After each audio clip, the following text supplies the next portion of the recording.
What is going on, Colts Nation? Welcome back to another Bring the Juice Colts podcast live stream.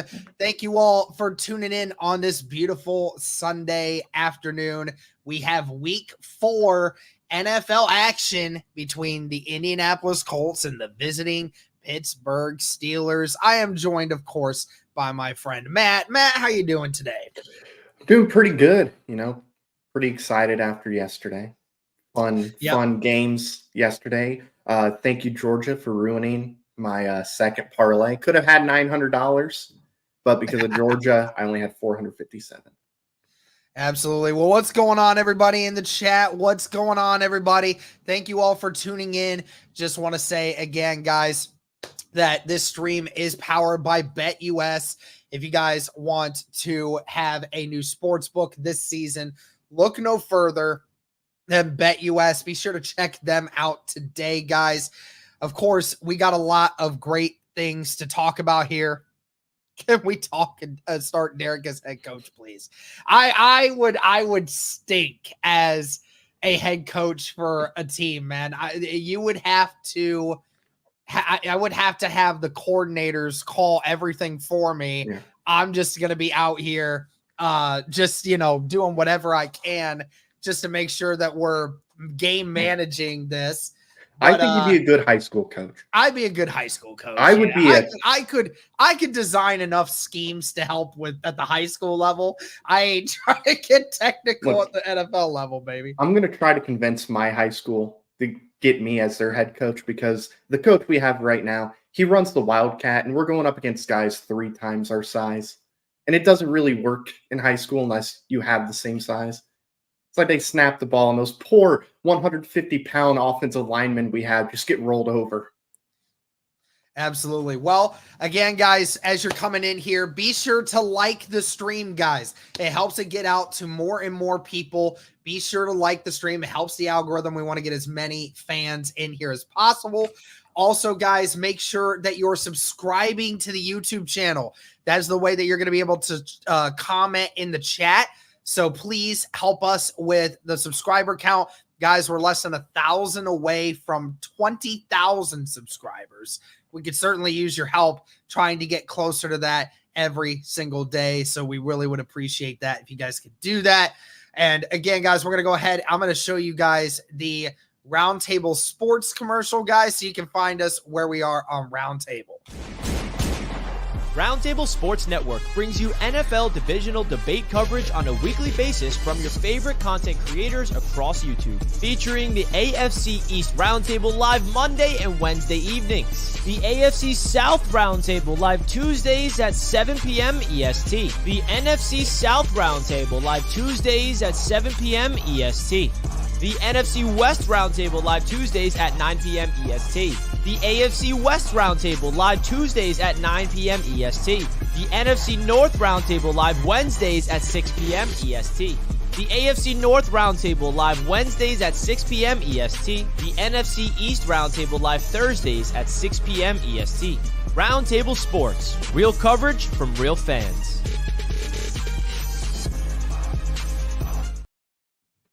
That's right, guys. So every Tuesday at 7 p.m. Eastern Standard Time, you guys can catch me on the Roundtable Sports Network on the AFC South Roundtables. I debate the AFC South coverage with some of your favorite AFC South content creators. So make sure every Tuesday you guys go over there. Yes. Make sure you subscribe to the AFC South Roundtable and subscribe to the Roundtable Sports Network too while you're at it. Gives you guys the chance to catch me every Tuesday because I need your guys' support. Get more live viewers than the NFC South. They're on at the same time. Mm-hmm. Come on. Let's get more. Yeah, we gotta definitely do more than the NFC South. That's for sure. And I don't know if you saw on the bottom there, I'm just shoving down fries as the I saw you're like trying to trying to eat as many as I can while Derek's playing this commercial. Anyways, guys, BTJ merch is available. Check the link in the description, guys. The Roundtable Sports Network actually does have some fantastic Colts merch if you guys are looking for some for this season. And there is some also from our YouTube channel. If you go to the About section on our YouTube channel, there should be a link for merch from us specifically. So again, guys, please make sure you're doing that as well. So let's go ahead and hop into this thing, Matt.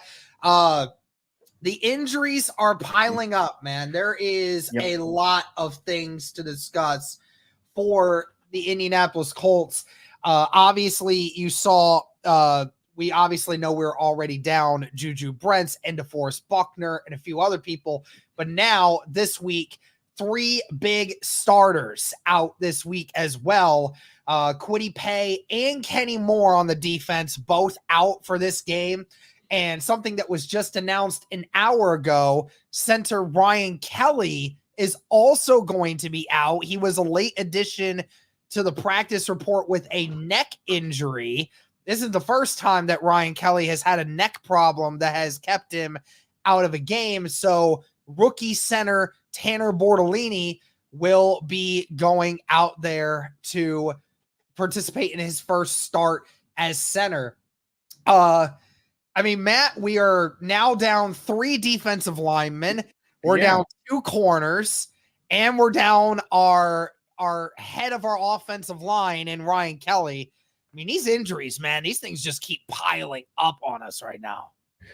Yeah, isn't it great? Look, Notre Dame and the Colts, they have a lot of similarities this season. One similarity was our quarterbacks can't complete the easy throws, and the other is we have all these injuries.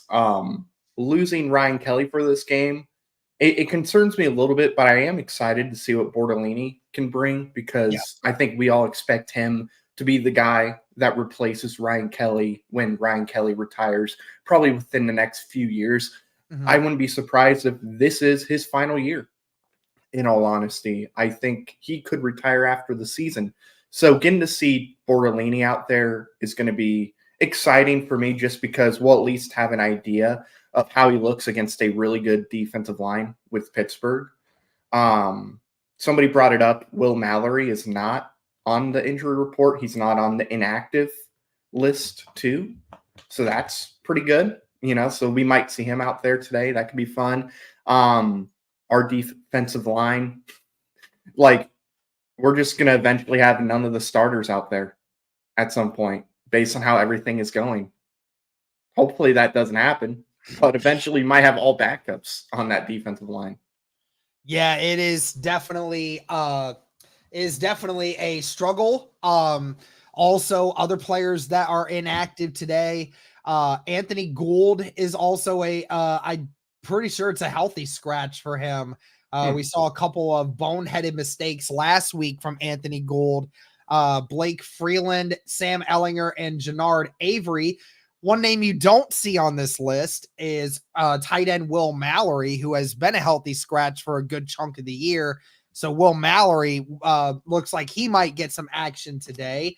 And of course, with all the defensive linemen being injured, just means that Laiatu Latu is going to probably get the start here with Tyquan Lewis trying to find some way to get some offense, to get some pressure on Justin Fields. Definitely will need that today. Real quick on some of the injuries for the Steelers. Roman Wilson, Darius Rush, Jalen Warren, the backup running back for Pittsburgh, and outside linebacker Alex Highsmith and Isaac Samuela is also out. So they are missing one of their best pass rushers and one of their offensive linemen as well. And don't forget, banged up a little bit. Colts a little bit more than the Steelers, but both teams are banged up a little bit. And don't forget, they're missing their most important player on that roster. And I would say probably their best secondary player in Darius Rush. That is a big I can't even finish. You can't even say. I can't even finish. I kept it going for a bit. I can't. But no, he's out too. And that would have been kind of fun to see him out there. That would have been fun. Bro, I'm weak. I just strolled on Twitter. And Seth's anthem, AB just tweeted it and said he's the cracker of the day. You know how he always does that every Sunday or no, Yeah. every day? Apparently it's Seth for today. Yep. And well, That is hilarious, bro. and my dad found him. My dad found Seth. Is he a fan? Can't say that. But no, Moore's out, Gavin. Kenny Yeah, Moore. He Moore's was ruled out on today. Friday. So we will discuss a little bit more of like the injuries and stuff as we go along here. But first we got to talk about AR. Obviously the first couple weeks, Matt, especially the last two, definitely been a struggle for Anthony Richardson as he continues to try to get his his accuracy and his feel for the football in a better place. Obviously we heard him after the game, said that he's upset with himself, but he's going to look to try to continue to get better. And hopefully we can see that this week. Now, the only team that runs cover 3 zone scheme more than the Indianapolis Colts is the Pittsburgh Steelers. And the reason they can run it, they have an elite defensive line and they have some really good secondary players that can maintain that area. So leaves a lot of things open, especially the underneath stuff. So can Anthony Richardson actually take advantage of that scheme this week? Because we saw last year Gardner Minshew picked that defense apart. We saw it. And even with the running ability, Gardner Minshew was able to pick them apart in that game. There was a lot of stuff within 15 yards that's always open. So what do you think? Does AR find a way to be a little more accurate this week and help sustain some of these drives? I want to start off real quick before people make assumptions and say that I believe that he can get better, and I believe that he can be one of the best quarterbacks in the NFL because of how high his ceiling is. Like I said before, in the draft, had the lowest floor out of those top 4 quarterbacks, but the highest ceiling out of them as well. So with that being said, no. At this point, I'm in I got to see it to believe it. I don't know, maybe it's his shoulder. Maybe that there's something still bugging him a little bit. Maybe he's got to mentally get over that or something. I don't know. I bring that up because I compared him a little bit to Riley Leonard in the sense that they both just were not hitting on the gimme throws. However, yesterday, Riley Leonard, he was hitting those gimme throws. And I think because his shoulder was screwed up in week 2, I think it's healthy now and it's good to go. And now that's not affecting it. So maybe that's why Richardson is having some of those issues. I don't know. We'll never know. But I have to see it to believe it. I don't think he's going to have that good of a game this week because of how good that Steelers defense is. I don't think that I personally don't think it's the same issue. I think that the question we had was with Richardson is not about whether or not he could throw a football, 15, 20 yards. We were wondering with that shoulder, is he going to have the same zip on the ball? Is he going to have the same kind of throwing ability deep? That's what we were concerned about. And now you saw even in week 1, that shoulder looked fine. He was fitting it through creases. He was throwing guys deep way down the field.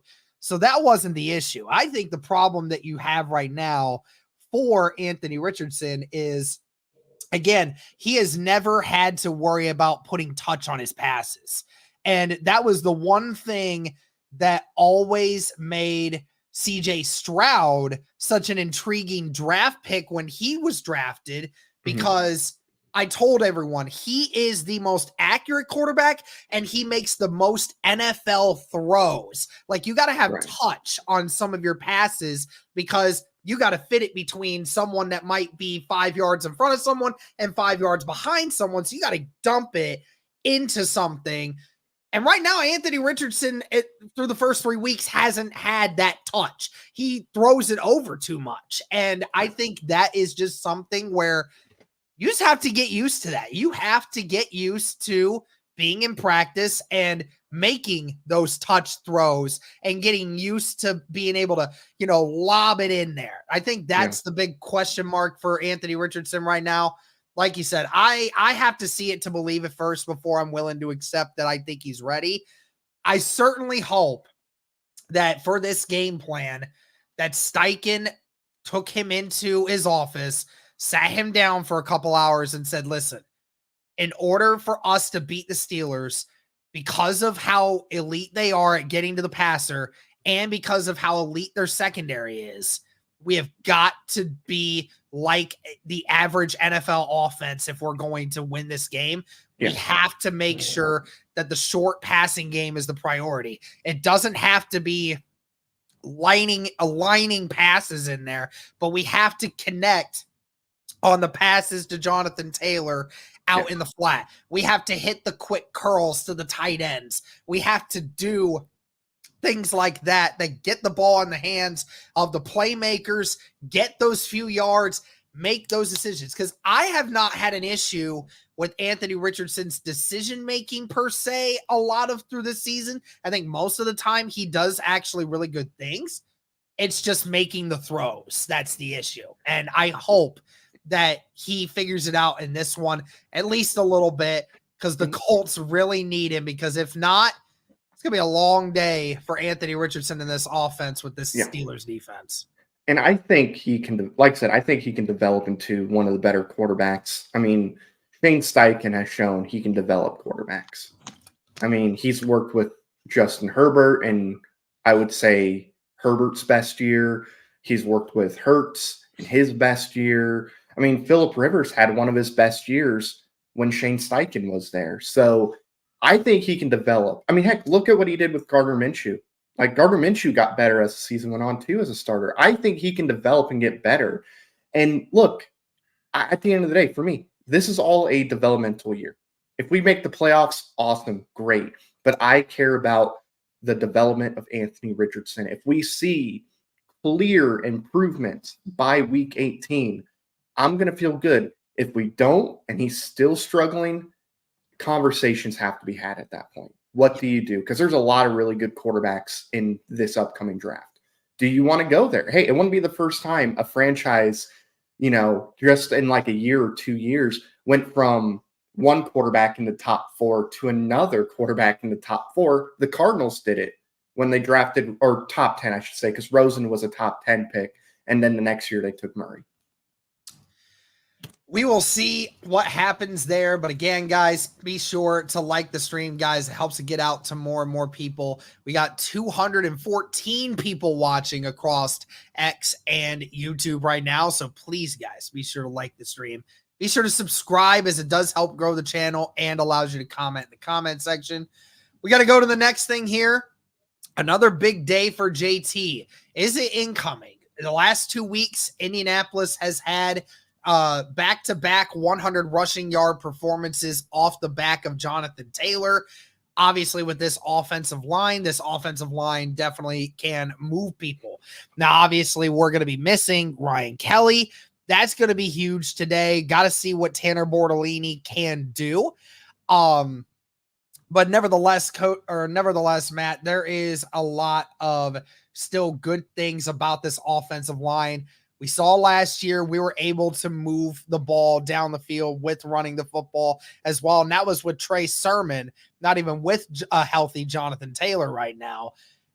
How do you feel about the chances for Jonathan Taylor to be able to have a solid game today?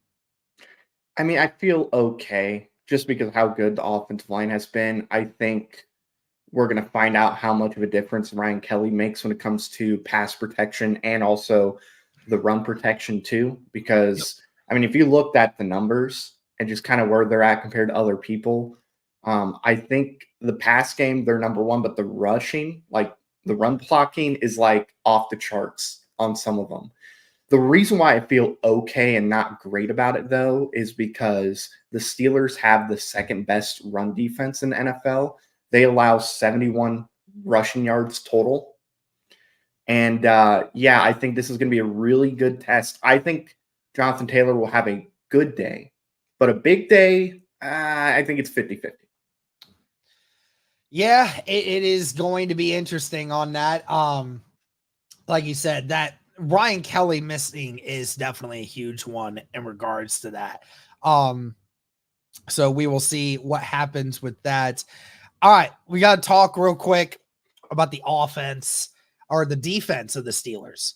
Obviously, they got TJ Watt coming in. Now, there was question marks on whether or not Braden Smith was going to be ready for this game because I think he only practiced once this week.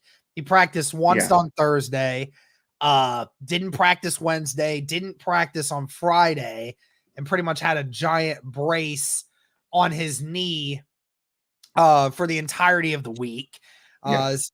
He's been dealing with knee injuries practically over the last 5 years, but nevertheless, still seems ready to play, which is definitely a great sign because, if we didn't have him and we had to have both Tanner Bortolini and Matt Gonsalves in this game, I would be scared for the health of Anthony Richardson. And then, on top of it, we can't just say it's just TJ Watt. We have to think about, they got Cameron Hayward. They got this kid that they got that had 2 sacks last week against the Chargers. And then, their linebacker crew is full of studs, and they got some guys that can come off the edges as cornerbacks as well. I mean, what can the Colts do offensively to limit the impact of TJ Watt and other Steelers defenders that are coming after Anthony Richardson? Well, you're not going to be able to stop TJ Watt. You got to try to limit how much he beats you. TJ Watt is probably the best at his position in the entire league. So he's going to get pressure. He's going to be able to get past the offensive line multiple times. You just got to make sure it's not throughout the entire game. I think they can stop some of the other Steelers defensive players.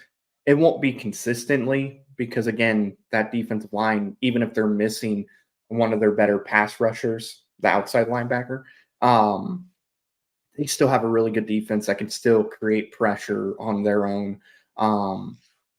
So I think they can limit what they do, but with TJ Watt, it's going to be really difficult to do that. Yep, it'll be very interesting to see what they do. I really hope that we will have a situation where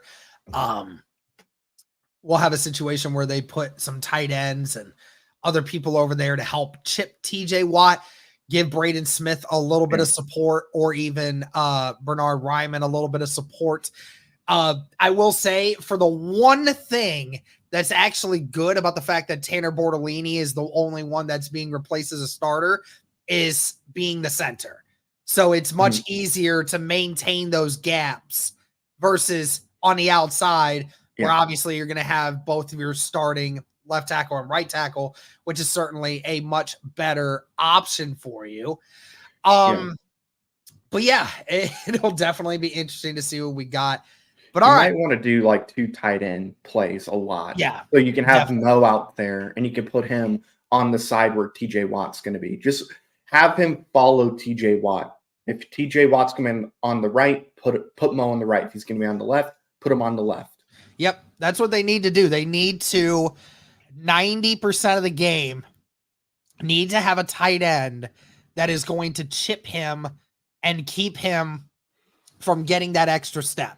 Yeah. That's what you definitely need to do. You need to allow your left tackle or right tackle or whatever side he's on, whatever guy he's facing, needs to make sure that they get an extra hand on him to just help limit his capabilities. Yeah, and I just want to mention, I'm not going to talk about the Ryan Kelly talk that's going on, but Bruce mentioned, why hasn't Ballard signed Kelly to another contract if he's so good? He doesn't do that very often. Like this. Well, not just that, but Michael Pittman didn't get a contract until the offseason. Kenny Moore didn't get his contract till after his contract was up. The only players I can think of that got extensions before their contract is up was Zaire Buckner Franklin, and Zaire, Buckner, and Jonathan Taylor, and Big Q. But that's about it. That's literally it. Everybody else, it was they let their contract play out. And on top of that, I mean, we can talk about the differences. Is one, it's the age. Yeah, I mean, Ryan Kelly is older than all those guys. A lot of those other guys also have not had the injury history that Ryan Kelly has had. So, I mean, there's a lot of factors that go into it. I know for a fact that the Colts would love to keep Ryan Kelly around, but I also think that Ryan Kelly also has other things after football that he's willing to accept and take roles in. I really do. I think that, football might be a thing that, Ryan Kelly, because Ryan Kelly nowadays talking about contract extensions or new contracts, I don't think Ryan Kelly likes talking about it. I think he hates it. I think he hates having to hear it.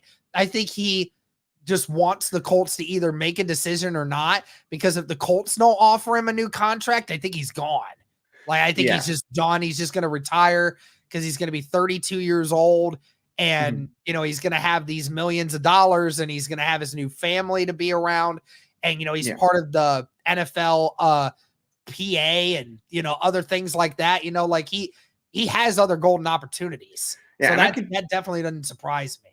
I wouldn't even be surprised if they had conversations of, if there's another contract, that probably would be it for Ryan Kelly. And maybe he joins the staff as an assistant offensive line coach, or he goes to the front office or something, because he is pretty smart. He knows a lot about football. So I think he'd be a pretty decent coach. So, maybe that's something that happens too. All right. We're going to go on to our trivia question. And we have stuffed Matt on every single one of these so far. And we're going to have some fun with this one as well. Okay. So the Steelers lead 27-7 over the Colts all time in record. Besides 2023, when was the last time the Colts beat the Steelers? Was it A, 2016, B, 2006, or C, 2008? It has been quite a few years, obviously, by all of those answers. So make sure you guys answer in the comments section below. What do you guys think? Is it A, B, or C? Either way, whatever answer you go with here clearly shows that, the Colts have had a rough time with this stuff. So, it's been a lot of years, man. Yeah, I'm pretty sure it's not 2016, because that was not a great year. There were some really bad years. That was the year. But didn't Luck finish that year? Yeah, Luck finished that year. Did he not? Finish that year? Yeah, he finished the year and then had his shoulder problem and had to miss the entirety of the season. Yeah. So just so much fun. Just imagine if we protected him. Maybe he wouldn't have missed. Maybe we would have beat them in, 2022 or 2016 or any other year we played them. I'm going to go 2008, though. Which one are you going with? I'm going 2008. 2008. So C. All right, we got a couple B's, couple C's in there. All right. Well, if you guessed 2008 C, you are correct. Okay. 2008 was the last time that the Colts beat the Steelers.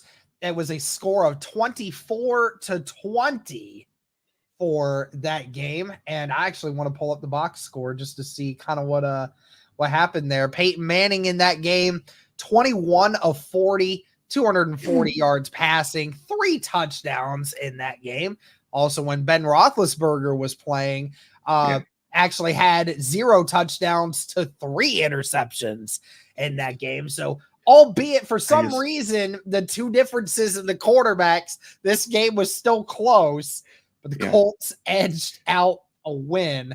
I just want to say, if Anthony Richardson had that same stat that Peyton Manning had, the 21 of 40, all hell would break loose online. We all know that one guy on Twitter that would be 21 of 40, Anthony Richardson sucks. Anthony Richardson sucks. Should have went with Will Levis instead. And I don't know, man. I'm done with talking to people about it. So, all right. Before we go any further, guys, again, just want to say that this stream is powered by BetUS. If you're looking for a new sports book this year, look no further than BetUS, guys. They have a great new promo, which I'll show you guys here in a second.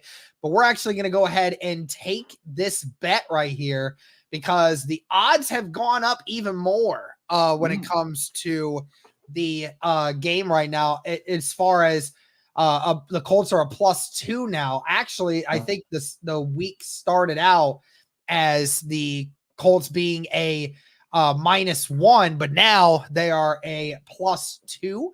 So clearly the betting odds disagree on the Colts winning this. We will go ahead and cover that. But again, guys, BetUS, some great stuff here, guys. And I'm going to show you the promo that you can use to get in on the best deals. They have a 150% sign-up bonus up to $2,000 on your first deposit. And then your next two deposits, so your second and third deposit, is going to be 125%. Just be sure to use the promo code YouTube150 to get started today. And I'm actually going to go ahead and wait for Matt to shove down these fries real quick. Bro, I can hear your mic in the background too. Oh my gosh, that's so funny, dude. Believe me, I understand. I understand because I didn't have a ton to eat. Hey, the fries, baby. McDonald's fries. There's nothing better than McDonald's fries ever. I have basically a full thing of large fries. I have to shove them all down. First comment we get, yo, you gonna share them fries? No, I'm not. They're mine. Oh man. All right, let's keep it moving here. We got some more stuff to discuss. There's a new sheriff in town, folks, and his name is Justin Fields. That's right. The Pittsburgh Steelers, they have a new starting quarterback, and that's Justin Fields. Albeit has not done anything crazy this year, but nevertheless, you still have a situation where the Pittsburgh Steelers, they're 3-0, and they haven't really had to score a lot because their defense has been legit, but Justin Fields has done enough to where, you're not seeing him ruin the games for the Pittsburgh Steelers. And honestly, Matt, I think that's really all they need is just a guy to manage the game. And, if you do that, then more times than not, Pittsburgh's going to have a great chance to win. How have you felt about Justin Fields and his performance so far this year? Like you said, he's just doing enough. He's not really doing too much. He's not losing the game for them. And Command said he's not sharing his nuggies. Well, joke's on you.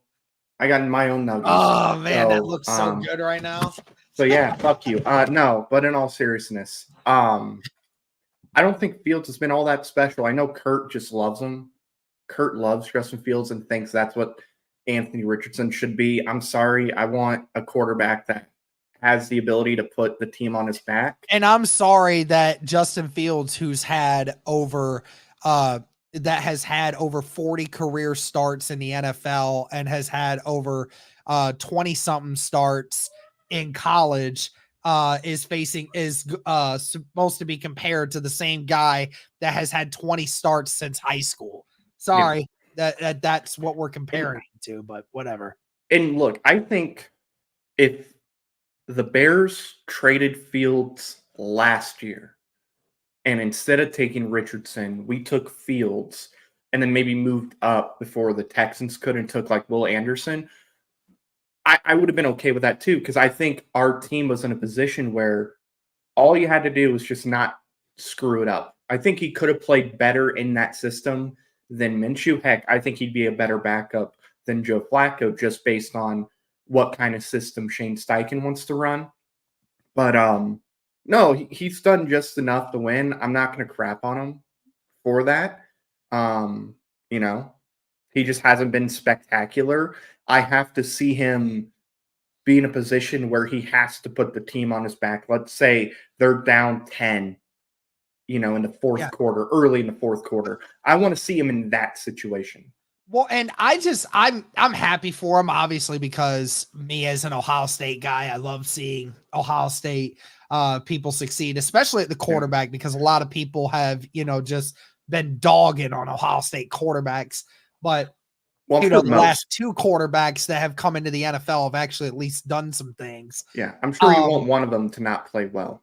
Right. But then it's like, but for Justin, I mean, he even raves about it. Like the Steelers like scheme and Steelers like organization is just so much better than in Chicago. He came out and said it. I mean, and like that's literally true. I mean, he has not had to be the hero to have to try to win games. He had to be Mr. Hero in Chicago in order to actually be able to win. And that was the problem. He was the scapegoat for the Chicago Bears being a trash organization and not knowing how to draft, not knowing how to bring in players, not knowing how to change up their scheme, not getting the right coaches, all of those things. But the Steelers have that in place. They have the right coach. They have a decent scheme. They have a great defense. So, like, he doesn't have to be Mr. Hero. He just has to do enough.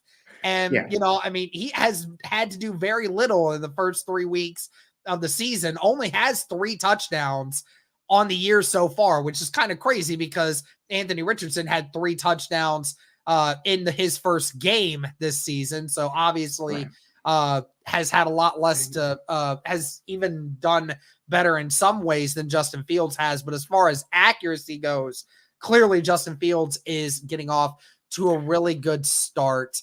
And that'll be interesting to see how he plays today. And I think what the Bears should have done, like, look, you got Williams. Williams is a better quarterback than Fields. But what probably would have been smarter is trading the number 1 overall pick and just going after offensive linemen. Maybe see if the Chargers would have been willing to trade the 5th pick and then some other picks. They need to get a new coach and new scheme. Yeah, they need a new coach. They need a new offensive line. They need a new offensive coordinator. So that's the problem is like if your entire offense is predicated on you having to be the one and only person that does anything, you're screwed. You're screwed. That's why even the best Bears quarterback of all time and Jay Cutler ends up, that's why the Bears were never relevant in the first place. Cause it's like, it's just not enough in today's world. Your offense is how you win football games. It's just how it is now. And if you don't have the right coach, you don't have the right coordinator, your offensive line stinks, and you can't run the football, what is there to actually lean on? There's nothing. Yeah, because the Bears have good weapons like DJ Moore, Keenan Allen, Roma Dunze. Those are all really good receivers. It's just you're not giving Williams an offensive line to protect him and give him time to throw the football. There's a reason why he has the fastest release. It's because every time he snaps the ball, just like at my high school, the 135-pound offensive linemen just fall over and Williams has to throw the ball. But no, Fields, it's a really good spot for him. I think he's the starter for the rest of the season. I don't see why you would go to Wilson. Unless Fields starts to struggle, there's no point. Why change anything when everything's working? Absolutely. Can the Colts get pressure on Fields despite all the injuries? I mean, again, as we said before to start the game, all the injuries to the defensive line, all the injuries to the secondary. Can the Colts still get pressure on the defense? Now, again, if Latu's starting in this game, remember, he's been getting pressure on the quarterback about 18 to 19% of the time, which is actually insanely good when you look at it from some of the best pass rushers in the NFL. I think that's like top 11, to be completely honest with you, in retrospect to how many snaps. But, I mean, again, getting pressure on Fields, that's only half the job. Actually being able to tackle him in the open field as well. He said he wants to get his legs running. How do you feel about our ability to actually be able to contain Justin Fields, though? I think they can get pressure on him. I don't know how much, but I think they can. It is going to be really difficult when our secondary is not good and hurt as much as it is. But I think they can get some pressure. I think Latu is going to. And I think that I think Tyquan's going to get some pressure too.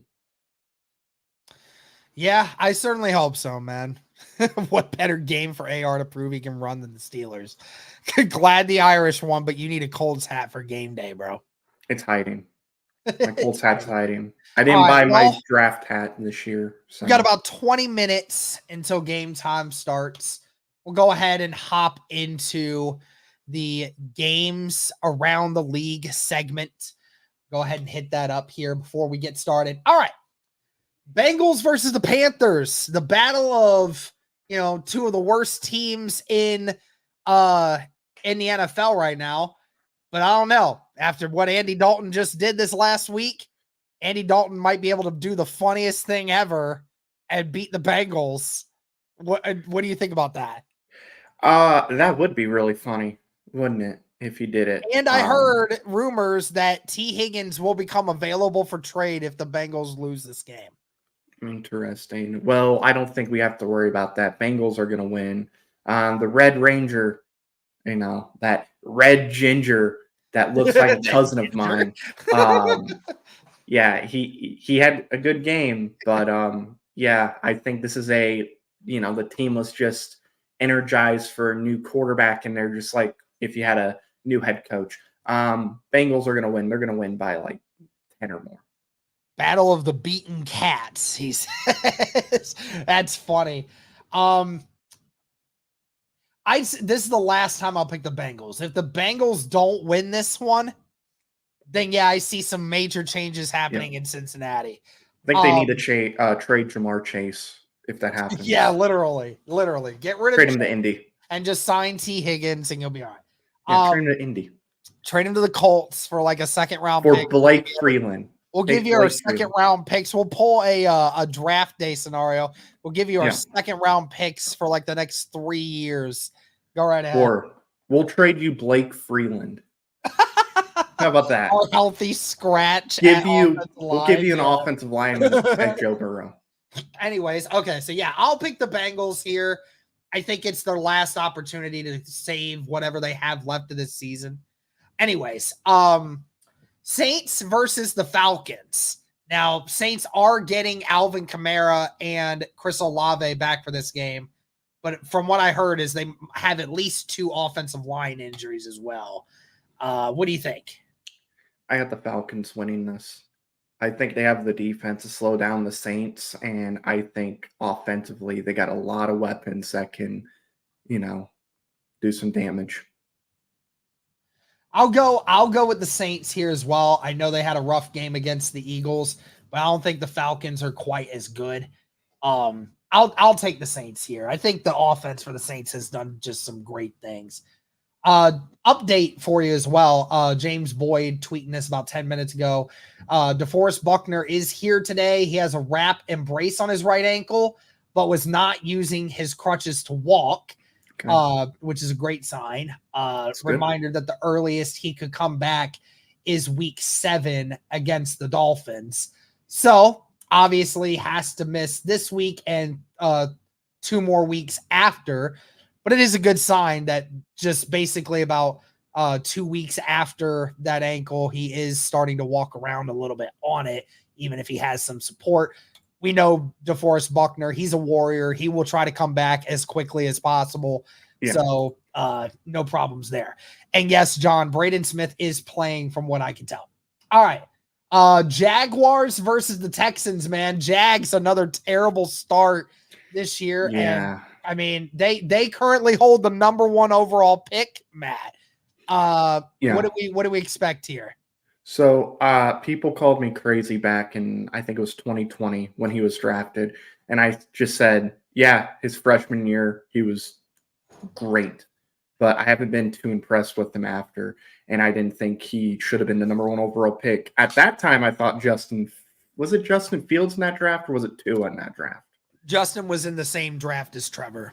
Okay. Yeah. I actually had him above Trevor. It was Trevor, Zach Wilson, then Justin, then Mac Jones. Okay. Yeah, I had Fields as my number 1 quarterback in that draft. Yes, I did too. So Jaguars, Texans, I'm going to go Texans. And look, it'd be better for the Jags to win because, for one, it gives the Texans a divisional loss. And 2, we're not the first team they beat when we play them in Jackson. If you're a Colts fan, you're praying that the Jags win. Yeah. Now, if my gut tells me the Texans will win this. The Jags have been bad in a lot of areas to where the Texans can utilize it. Obviously, all of those AFC South teams were bad this last week, but I'm going to say that the Texans are going to rebound better. Yeah. And I just don't think the Jags have it put together right now. But if you are a Colts fan, you want the Jags to beat the Texans because it will make you tied for first place in the division if that happens. But the only problem is the Texans would be ahead of us still because they have the head-to-head. That's the only thing.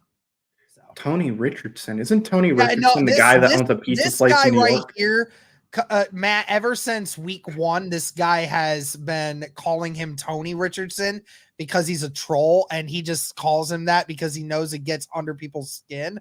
So everyone just ignore this Ivan dude. He's irrelevant to this conversation. I'm pretty sure Tony Richardson owns a pizzeria in New York. Broncos versus Jets. I think the Jets win, but God, I don't know. The Broncos played really freaking well last week. Bo Nix turned the corner. Yeah. So I'll go take the with Jets here too. Vikings versus Packers. Hey, they get Jordan Love back this week. Ended amazing. The Green Bay Packers didn't lose a single game without Jordan Love, which is crazy to think about. But now they get him back, and they could certainly use him because you're facing this red-hot Vikings team, man. And I'm going with Minnesota in this game, which is funny because now the Packers will be winless with Jordan Love, but undefeated with Malik Willis. I think you're right because Jair Alexander is out for that game. Ooh. And to be missing him against this matchup with Justin Jefferson, huge. So I will take that. Rams versus Chicago. Chicago does get Keenan Allen back this week. But what do you think about this? I mean, we got to go with the Rams, right? Well, the Bears are favored by Vegas right now. Are they actually? They are. Know there's a ton of injuries to the Rams right now, but I think it's because of that offensive line is so bad. I know. I will go with the Rams, but I think it's going to be close because I think their offense will do a little bit more than the Bears' offense, just because of that offensive line. All right, sounds good. All right. Let's do this. Next game, the Eagles versus the Buccaneers. Again, the Buccaneers that got trampled by the Broncos last week. Yeah. What do you think about this one, man? I think this is also a rematch of the wild card from last year. I'm going to say I think Tampa Bay wins. I think they bounce back and get a win. I agree as well. I think they will as well. I for the Eagles especially since they're missing like a ton of their weapons, it's either Saquon or nothing for that offense right now. And the Buccaneers have always been really good at stopping the run. So I agree with you. I think the Buccaneers will get it figured out. Patriots versus the 49ers. Did you hear Christian McCaffrey might miss out on the entire season? I didn't see the entire season. I think Debo's coming back for this game because he was hurt last week. They need him now because they are out everyone on that offense, bro.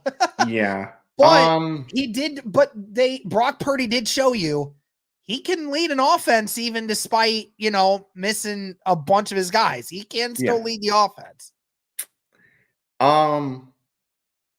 Is Jacoby Brissett starting for New England, or are they going with Drake May? I think Jacoby Brissett was starting. Okay. It doesn't really change my prediction. I was just curious. I'll go 49ers. But I think this is going to be closer than what people think. Okay. Yep. I can agree with that. Okay. Chiefs versus the Chargers. I'm going with the Chiefs. Yeah, go figure, I think they win. Is Herbert playing in this game? Yes, I heard that he is. Okay. I mean, even if he is playing, he's still not 100% healthy. I I don't know. I think the Chargers are going to be good under Harbaugh. I think they're going to build a really good team. I think it's going to take another year. Yep. And it's also with the fact that, the refs will just make sure that the Chiefs win too, Right. obviously. Yeah, they'll hand them the win. Browns versus the Raiders. Now remember, the Raiders are without Max Crosby and Devontae Adams in this game. That's big. So, and the Raiders did say if they lost this one, some major changes were going to be happening as well. So, what do you got? I think the Browns are going to win. I think their defense is going to shut down the Raiders, and I don't think that the Raiders defense is going to do enough to stop the Browns from scoring 10.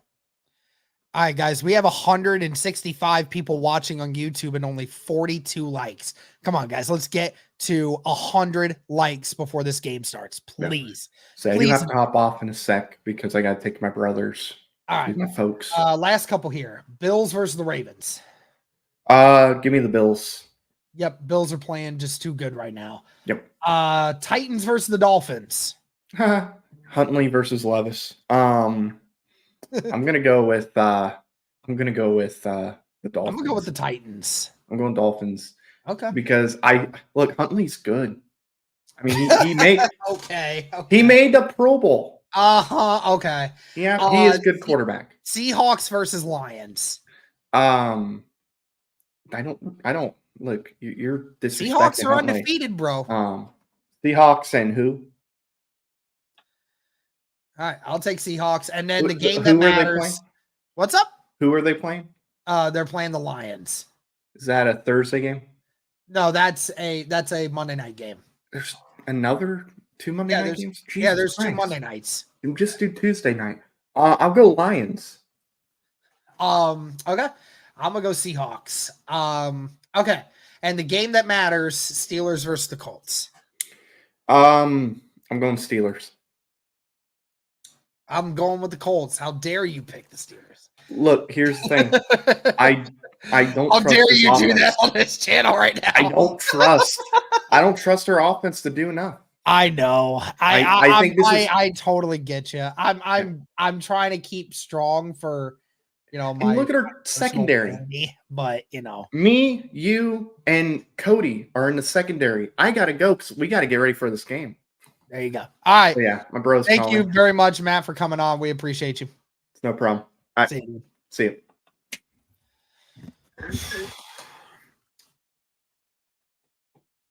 All right, Colts fans.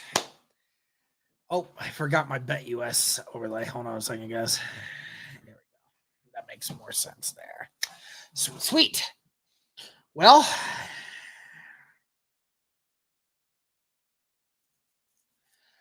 Colts Nation, we got a really tough one here today. I really hope we win, man. I'm really hoping. This is gonna be a game, man. This is gonna be a game. I really hope it's a good one. Really do. And shout out to the 350 people watching on X and YouTube right now. Thank you guys so much. It's going to be an interesting week of football, man. This has been a interesting NFL season, to say the least. A lot of stuff. A lot of stuff so far this season that has just been opposite to what you might think, a bunch of teams at 3-0 that you never really would have thought about, It is going to be an interesting end to this season, but hey, maybe do you think special teams will play a factor? It definitely can. Derek, what's your score pick for today? I'm pretty sure I said like 20-17, if I'm not mistaken, for the Colts. So.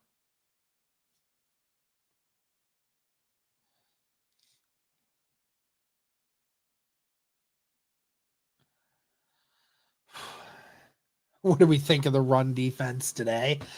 I don't know, man. The good thing is, like, the Steelers offense has never really been great at stopping or at running the football. Najee Harris this year, I think, is averaging like 3.8 yards a carry. It's not anything crazy, but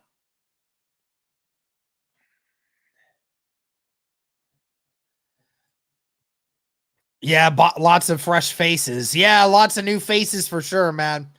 A lot of injuries today for the Colts, but it's next man up, you know?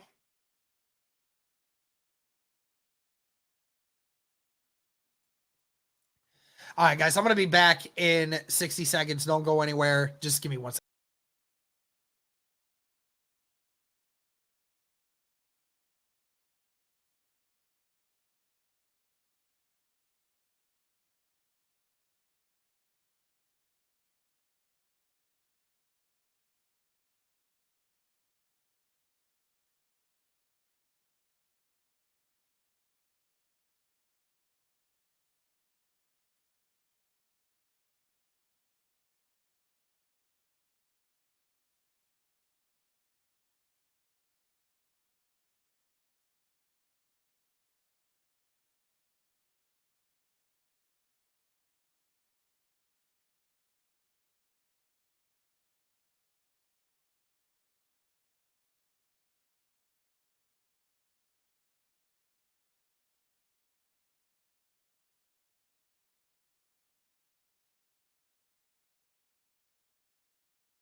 Here we are. Hold on 1 second, guys. I'm back. There we go. Fantastic.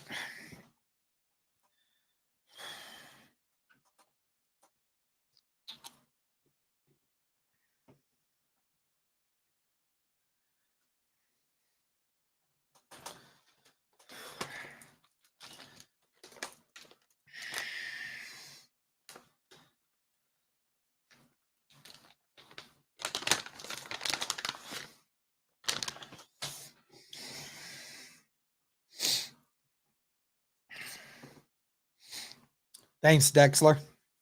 Yeah, this one isn't the one that was signed. No, not this one. This one was signed by Michael Pittman. So we ran on them a lot last year. Can we do it again? I agree. Brittany, let's go Colts. Thank you for being in here. Feeling AR's gonna see Fields running and it'll make him want to run as well. Who plays at center in Ryan Kelly's place? Tanner Bortolini will do that. Got me some peanut butter M&Ms. Nice, dude. You think we will see Mitchell score? I don't know, man. That it's going to be all game planning, you know. Winning streak starts today. Mitch, let's go, baby. Let's go. Let's start it today, baby. Come on.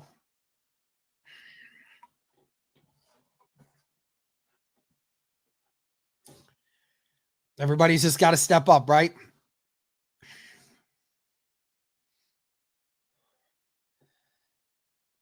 Who's the Steelers' best corner? Well, I mean, I can look at I'm gonna look at their depth chart here real quick. They have Joey Porter Jr. and Dante Jackson. Their corners are not like amazing. They're really good, but they're not amazing. I think Deshaun Elliott and Minkah Fitzpatrick is the more underrated aspect of them. Their safeties are really good. So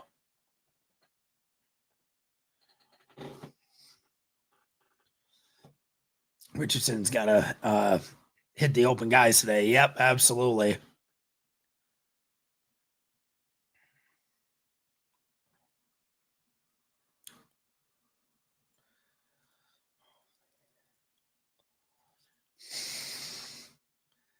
I can't help you with that, Fundamental Bear, bro. I can't help you with that.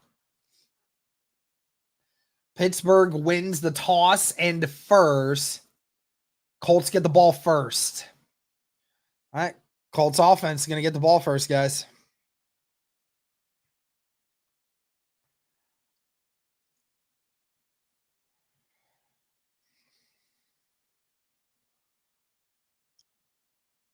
Drinking game. Take one for every time the Colts make a really good play. Jeff Fuller with the $2 super chat. Appreciate the stream. Let's go Colts. Jeff, thank you for the $2 super chat. I greatly appreciate it. Of course, my friend. Where are you streaming the game? Oh, I have a website that I use. So.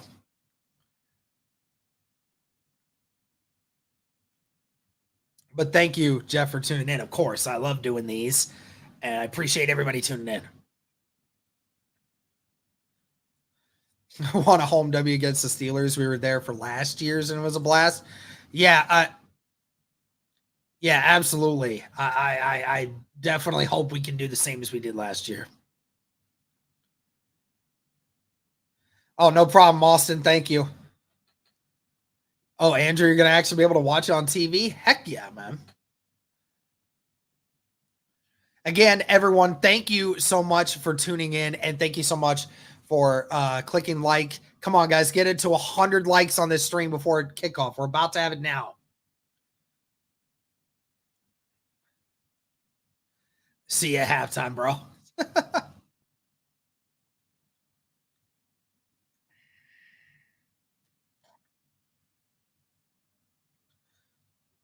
Waka, like either crack streams or Met streams usually works. Stream East is a good one as well. Whatever you decide to use there. Anyways, please. All right, here we go. Steelers will be kicking off first. The Colts will return. Kick is away. 400 of you in here. Thank you so much. And what is this camera angle? And the game is now underway. That'll be a touchback.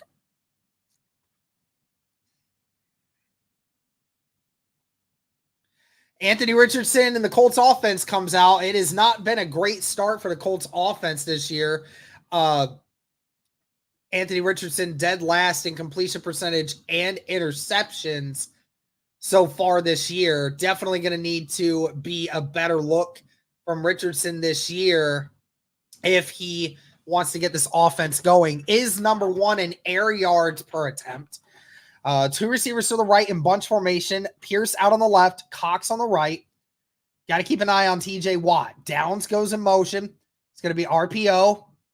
Richardson has time, stepping up. He's throwing deep, and it's caught by Michael Pittman. Holy cow. What a throw and catch. The first play of the game for the Indianapolis Colts, and they are in Pittsburgh territory.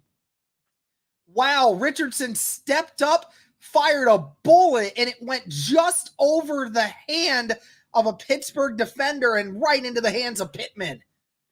Three receivers to the right, one to the left. This one's going to be a run for JT. JT with a good one, and JT makes one guy miss, and he's brought down at the 24. That's a gain of 14 and a first down for Indianapolis.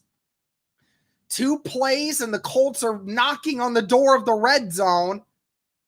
Wow, it's again just another RPO, and TJ Watt never blinked, and JT's going to get another one, and he's down at the 20. That's going to be a gain of 3. Be second down and 7 coming up. This Colts offensive line, they're without center Ryan Kelly. Tanner Bortolini is going to be the one to replace him. Colts are probably going to go fast and could try to keep the Pittsburgh Steelers off balance. But that's the key inactive for the Colts offense this game. Second down and 6. Bringing a delayed blitz. Richardson overthrows Pittman. Again, a high throw. Pittman was open and Richardson missed it. That's another one of those big issues that we talked about. Anthony Richardson having to get those throws down.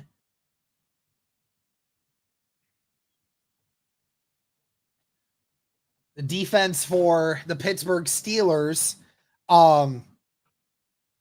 missing Highsmith in this game, but still a very high-performing defense. Got to keep an eye out for all of them in this game. Third down of this drive, 3rd down and 6. 5-man formation out here.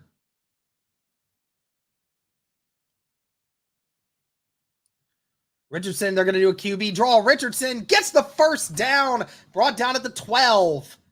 Great job there, Anthony Richardson with the first down. And that's what you need to do. Use those QB draws. You know that they have that ability. As long as the Colts can make their blocks, then this play works every time. Great crackback block by Braden Smith on Cameron Hayward, and it stunned him for a second. Colts with a 62.5% touchdown percentage in the red zone this year, 9th in the NFL. Going to be another run here for Jonathan Taylor. Taylor breaks one tackle, gets brought down at the 5. Great run there. Gain of 7. Great job so far by the Colts offensive line, getting a push, and Jonathan Taylor breaking tackles. You know, Jonathan Taylor was injured a lot last year, didn't really see a lot of big runs, but is doing well so far. 2 receivers, 1 receiver to the right and left, tight end on both sides. Another one, JT going to run, breaks 1 tackle, gets a gain of 2, but is brought down short of a first down. 3rd down and 1 coming up. Colts hurrying up to the line. 1 receiver to the right and left, 2 receivers to the left, actually, and a tight end on the right. There'll be another RPO, and he's going to push his way, and it's a touchdown. Indianapolis with the first score of the game. Indianapolis with a phenomenal start. The Indianapolis Colts looked really good on that one, and Tanner Bortolini is fired up, running to the sidelines, high-fiving everyone. Indianapolis scores first. They ran the same 3 plays over and over. It's just an RPO, and it just gives it to JT, and Bortolini and Nelson were moving the pile in the middle, and JT just kept following them. Matt Gay's kick is up, and it is through the left upright, and that is the first score of the game. Tanner Bortolini and the Colts offense moving forward. JT at the helm. Some great stuff there from the Colts offense. Gotta love it, man. Anthony Richardson only had to make 2 passes in that one and ended up getting the first one. He almost missed it, I know.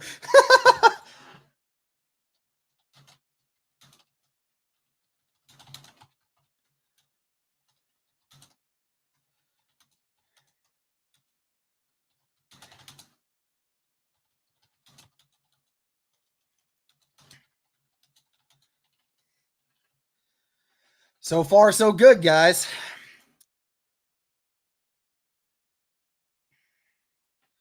Colts doing a great job running the football there. 5 carries on that drive for Jonathan Taylor for 30 yards and a touchdown. Some great running there.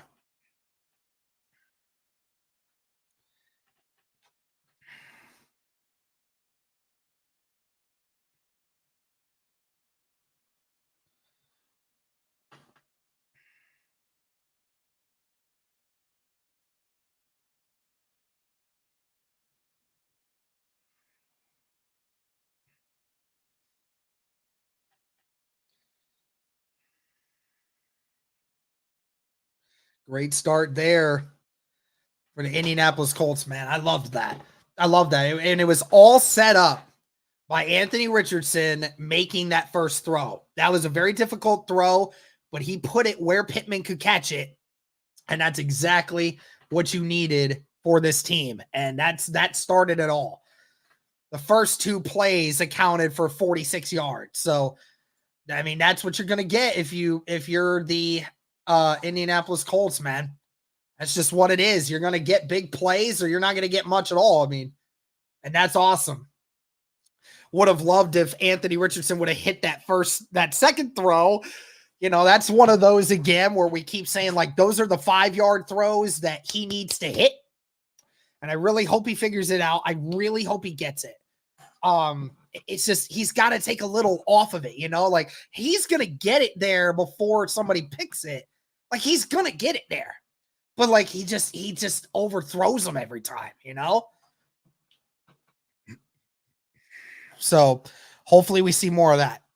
But a thank you, everyone, to over 500 people watching on X and YouTube combined. Be sure to like the stream wherever you guys are watching. Please be sure to subscribe to the channel as it helps grow it, and it allows you to comment in the comment section. Thank you guys so much. All right, Colts score first. Matt Gay back to kick this one. And that one is not going to be returned.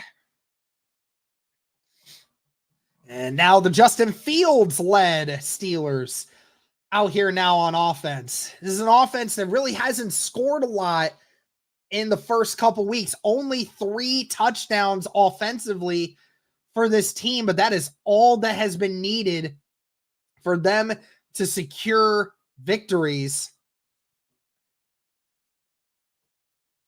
5th Pittsburgh QB to start to win their first 3 starts with the team since 1950. Ball start at the 30.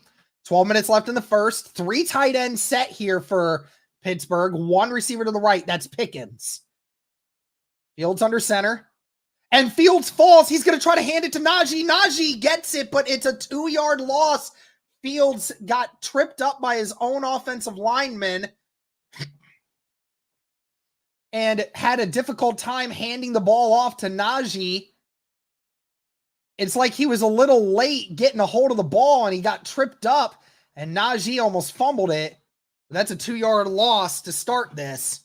2nd down and 12, 3 tight ends on the right and a receiver on the left. It's going to be a play action here. Fields gets around the edge. Tyquan Lewis, and he slides, and they're not going to get a flag, I don't think, for that hit. Was a little late, but Nick Cross did hold up. Fields runs for 3.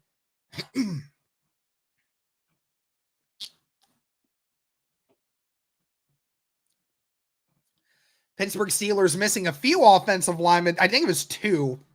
Or no, I think it was 1, but they have 1 as a rookie starting at center. So a different offensive line here for this Steelers unit against a Colts defense that has gotten a few sacks to start the year. 2 receivers to the right, 1 to the left. Pittsburgh's got to hurry up, and Colts are bringing pressure. Fields gets sacked. Fields gets sacked. That's Isaiah Land. And there's a flag. Oh, no. No way are they going to call this roughing the passer. No way. They're going to call roughing the passer. Are you kidding me? Are you kidding me? Are you kidding me? Are you kidding me? This is as textbook as it gets. It's because he picked him up and dropped him. That's why. Unbelievable. I freaking hate these freaking roughing the passers calls, man. It's so stupid. That is so stupid. Ball at the 46. So now the Steelers get a whole new set of downs. Fields is going to dump it, and it's incomplete, intended for Najee Harris. 2nd down and 10. Guys, that is textbook tackling. Textbook.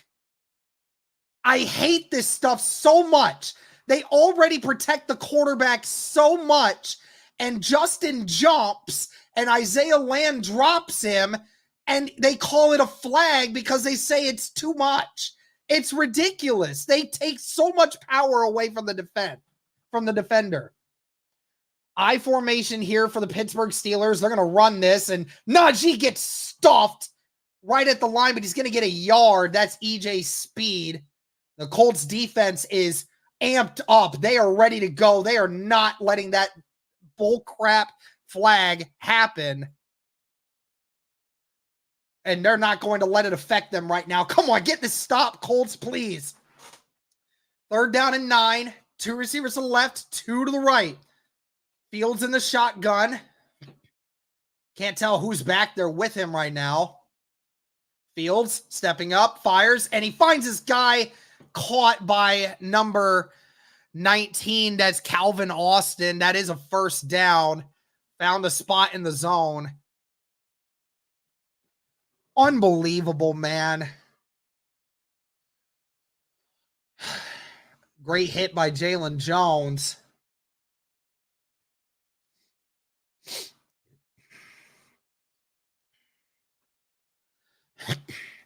And just like that, Steelers are in our territory and moving forward, but there is an offensive lineman down for the Steelers.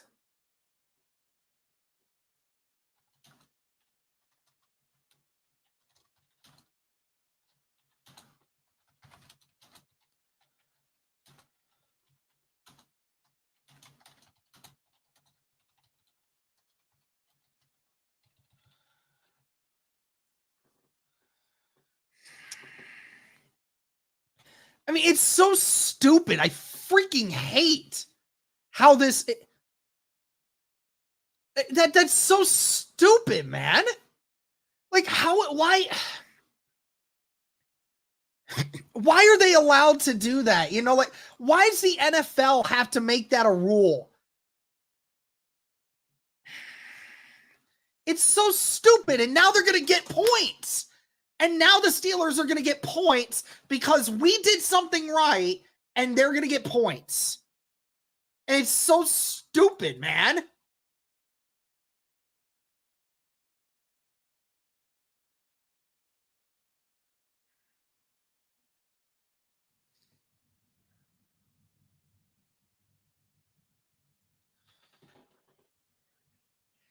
It's what happens when you have zero accountability for anything. These refs can make whatever call they want. And the NFL won't do anything to them. It's such a horrendous call, man.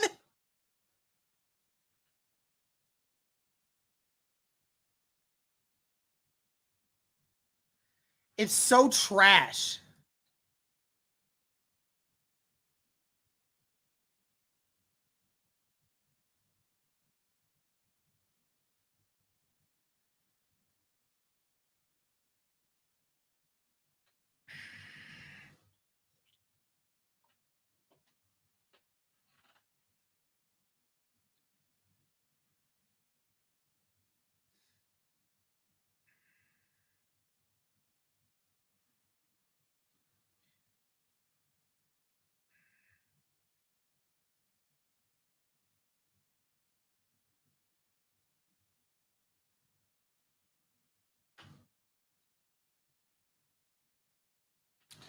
All right, well, that's Daniels, and he is, James Daniels. Not sure if he was the left or right tackle. It might be the right tackle, but he is out now for at least a while. First down and 10, ball at the 36. Two receivers to the right, two tight ends on the left. So now that's a couple offensive linemen out here for this Pittsburgh offensive line right now. Colts bringing the heat, and he's going to get Cordell Patterson at the 40. That's EJ Speed coming off the edge. Drop of at least 3.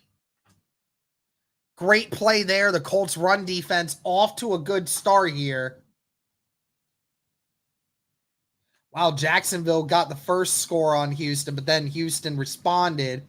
7-7 game early in that one. 8:30 left in the first quarter. 2nd and 13 now.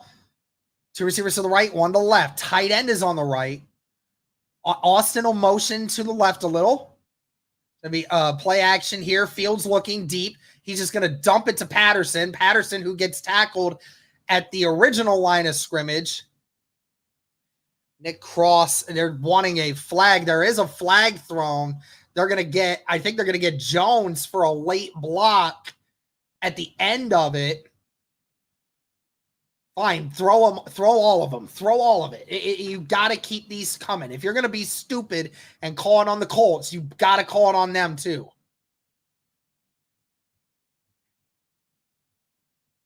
After the play, personal foul on the offense. So that'll be on the offensive lineman for initiating a late block. That was on Broderick Jones. They pretty much had him down at that point, and then Broderick just came in and just tried to shove any Colt player that he could get. That was a quick flag. See how far this moves them back. That's a personal foul, so that's 15 yards. 2 receivers to the right, 2 to the left. Colts playing deep. It's 3rd and 23 now. He's going to quickly get it to Freiermuth, who gets to the 41.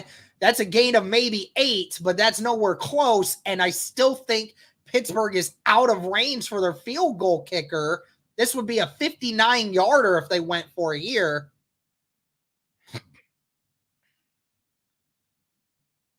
We'll see what happens here.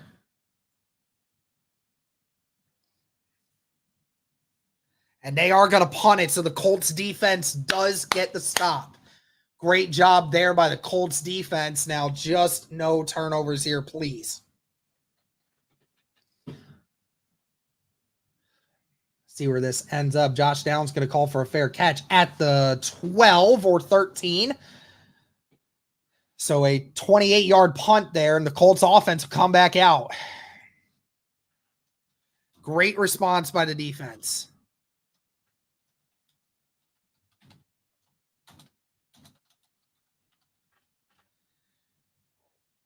So even after the BS call, the defense did not let it stop them. Great job. That's what you needed. Now you reset. You're all good. Nothing happened now. Now the Colts get a chance to start this drive over. Let's put together another solid drive here.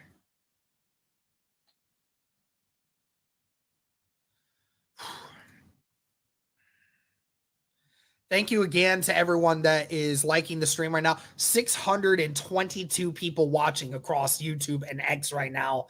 Thank you guys so much. Be sure to like the stream, guys, wherever you're watching right now. Be sure to comment as well when you subscribe. We have 126 likes on the stream. Really greatly appreciate it, guys. Yeah, that would have been Isaiah Land's first sack in his career sacks. All right, let's look at some scores around the league real quick.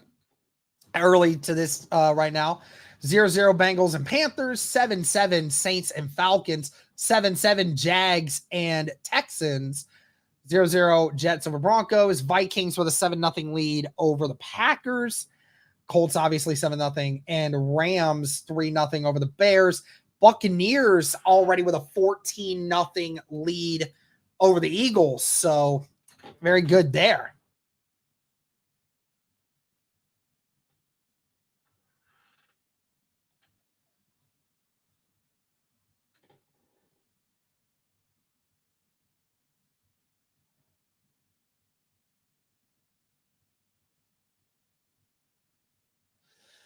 All right, the Colts offense will take back over here. Ball at the 13, so deep in their own territory. But if you're the Colts, you just got to get this drive moving back. You just don't want to give the Pittsburgh Steelers some good territory here, and we got to make sure we're taking care of the football, man. Just take care of that football.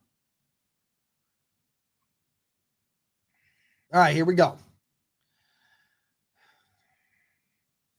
2 tight end set here for the Colts. 1 receiver to the right, 1 to the left. Sermon in the backfield with Richardson. Gonna be another RPO. Richardson stepping up. Richardson fires. Caught by Michael Pittman, and Pittman keeps going. Brought down at the 42. A gain of 29. Michael Pittman with a couple of great catches to start this game. Richardson doing a great job staying composed in the pocket, delivering on those throws, hitting Michael Pittman where he can get it. So far, great job here by Michael Pittman and Anthony Richardson. Great job to get out of that little area there. Now we can see what goes on here. 1 receiver to left and right, 2 tight end set again. Jonathan Taylor going to get the handoff, but Jonathan Taylor is really not going to get anywhere, maybe half a yard.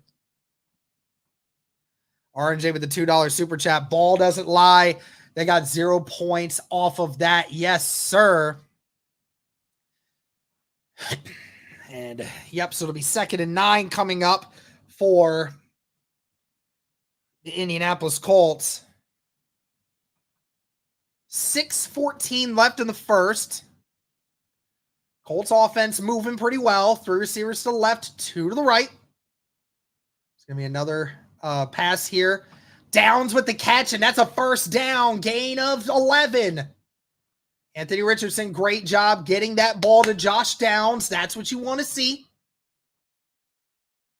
All right. Another first down. Colts in. Yeah, Colts in Steelers territory right now. It's going to be another. Oh, and Anthony Richardson's going to hold it. Richardson going to run, and he loses it. Does Quentin Nelson get it? No, he doesn't. The Pittsburgh Steelers have it, I think. I think the Pittsburgh Steelers have it. Richardson had it. Oh, my gosh. Who has it? I don't know. Richardson had it and fumbled it. Got hit. I don't know who has it. Oh, please let it be. Oh, please, Lord. Oh, no. Anthony Richardson might be down. Are they saying it's still Colts ball? Richardson is down. Is he getting up? Are they going to get him up? Okay, he's getting up. Okay. He got hit hard on that run. And they're still saying it's Colts ball, but I think they're going to check on Anthony Richardson here to make sure he's okay. I think he got hit in the hip.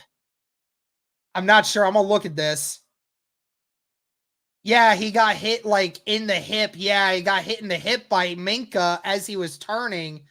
They're saying the Colts still have it. He did lose the ball. Yeah, and he was grabbing at that hip. But he did get up. He did walk off under his own power. So Joe Flacco will now come out. Flacco, back to pass. Flacco just going to dump it to JT. JT with a good one. Brought down right at around the first down marker. We'll see where they spot him. And Anthony Richardson looks like he's good. Not going into the tent. Looks like he's standing up. Everybody's clapping him. He's good. Giving him a high five and everything. He looks good. Think he's just waiting for his opportunity to go back out. Probably was just a stinger, which is definitely good to hear. Oh my goodness, that scared me for sure. That's another first down for Indy. 4:45 left in the first quarter. Two receivers to the left, two to the right. It's going to be a toss here for JT. JT with another good run. Breaks two tackles, and he gets brought down at the 6. I think they're going to mark him at the 7, but it's first and goal again for Indianapolis. They are moving.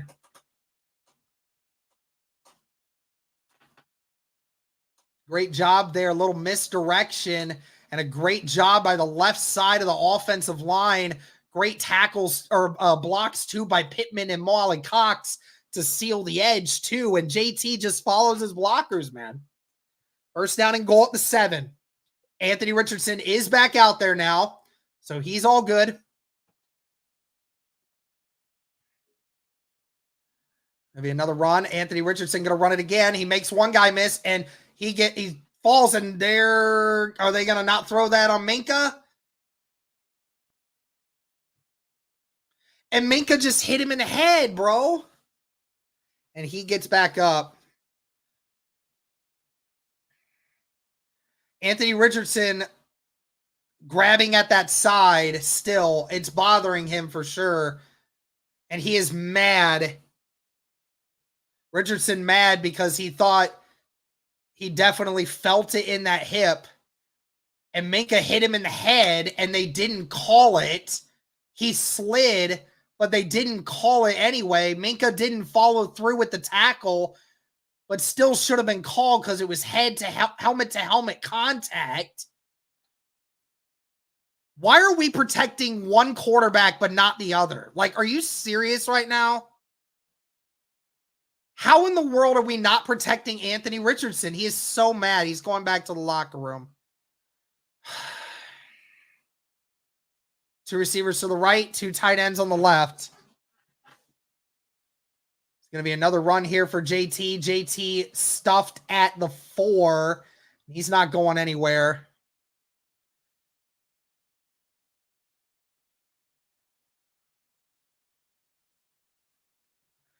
Richardson's PO'd that he has to go back here and check because he knows he's not feeling great, but wants to be out there.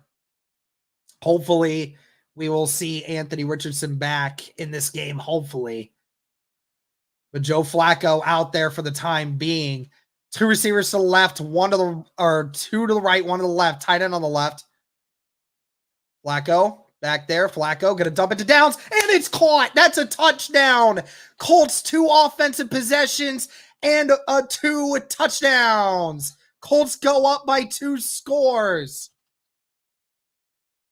What a drive for the Indianapolis Colts, and it is just all Colts right now.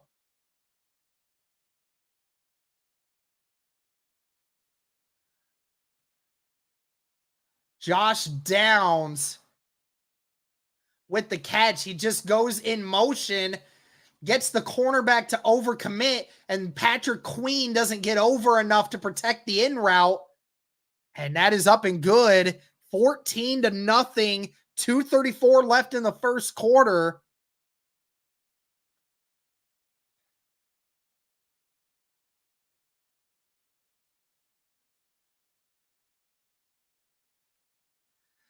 Austin over here. Make sure y'all like the stream. Absolutely, man. Thank you, Austin, for tuning in. I greatly appreciate it. So yeah, Richardson heading to the locker room. But like, I'm so mad because like, and then Anthony Richardson gets hit in the helmet by Minka. I know Minka didn't follow through with the tackle, but there was still helmet to helmet contact, but he didn't get there was no roughing the passer call or no personal foul for anything. I mean, I just don't understand it. I don't know.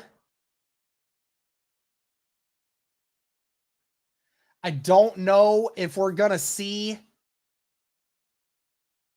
Anthony Richardson for the rest of the game. I don't know. But obviously that hip is definitely bothering him.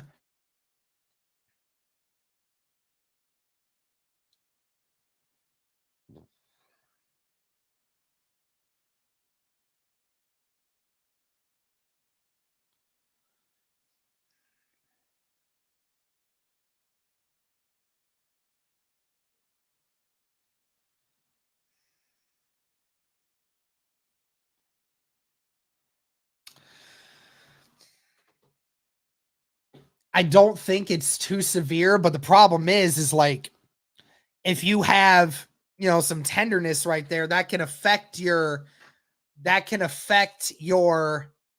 throwing ability. And I don't know. I think personally, I personally don't think we'll see him again. I don't know.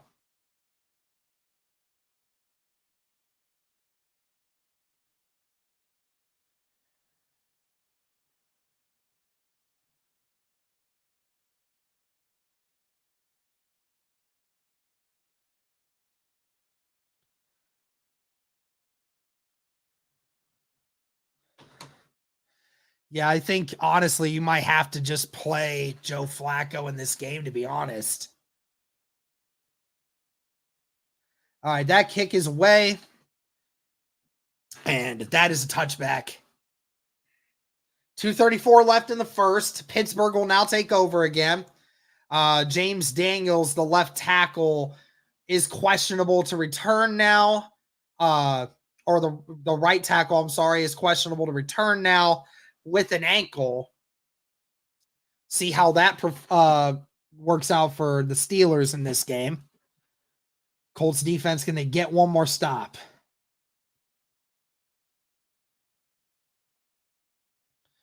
Two receivers to the right, 1 to the left. Tight end on the right. Freiermuth will now motion into the backfield. It's an I formation. It's going to be a play action here. Fields looking. He'll just dump it to Freiermuth, who gets brought down or still going, and he gets down after a gain of 7. And the Colts just couldn't bring him down. Lamons tried to go high, and Freiermuth's just too strong for that.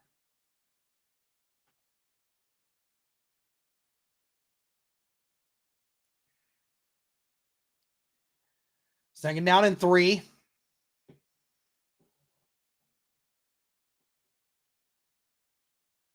Two receivers to the left, one to the right. A run here for Najee, who gets brought down by Nick Cross after a gain of 1. Great tackle there in the gap. Nick Cross, who actually leads the NFL in tackles.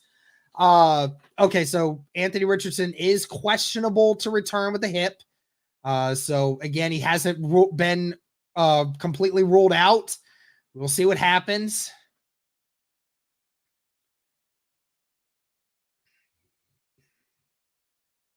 Third down and 2. One receiver to the right. 3 tight end set here for the Pittsburgh Steelers. They're going to run it. And it's close. Depends on where they spot him. They might spot him right at the first down marker. The close line judge says he might be a half yard shy. We'll see. That was very close. I think that's a good spot. We're going to see what happens here. I don't think he quite got it, but they are going to say it's 4th and 1. And I think the Steelers might go for it here. Yep, they're going to go for it. They're going to go for it on 4th and inches. And they are. And Fields does get... Oh, did he get it? I don't know. That's close. The Colts defense says they think they got him. That's close. And they're going to say it's Colts football. The Colts defense gets the stop. That was very close, but I think Zaire Franklin got him. That is very close. Justin Fields did a quarterback draw, and Zaire just came in and followed the right gap and got him. Yeah, I don't think he quite got there. What a stop by the Colts defense. Zaire Franklin making the play, man. That's the Zaire we all know. And the Colts offense is going to come back out. Joe Flacco is out there right now. 2 tight ends on the right, Pittman on the right, and A.D. Mitchell off to the left. Ogletree will go in motion. Ball at the 39. It's going to be RPO here. Flacco has time. Flacco throws it deep, and it's an incomplete. It was thrown behind A.D. Mitchell, who had his man beat, and Joe Flacco knows it. Yeah, Joe Flacco, he left it short. A.D. Mitchell had him beat the whole way. I'm telling you, man, it sucks because, like, that has happened so many times this year for A.D. Mitchell. It's like Alec Pierce last year. The only difference is both quarterbacks are trying to go to A.D. Mitchell, but they just can't get him. It's going to be another pass here for Flacco. Flacco dumps it to Josh Downs. Gets to the 35 before being brought down. So that'll be a gain of 4.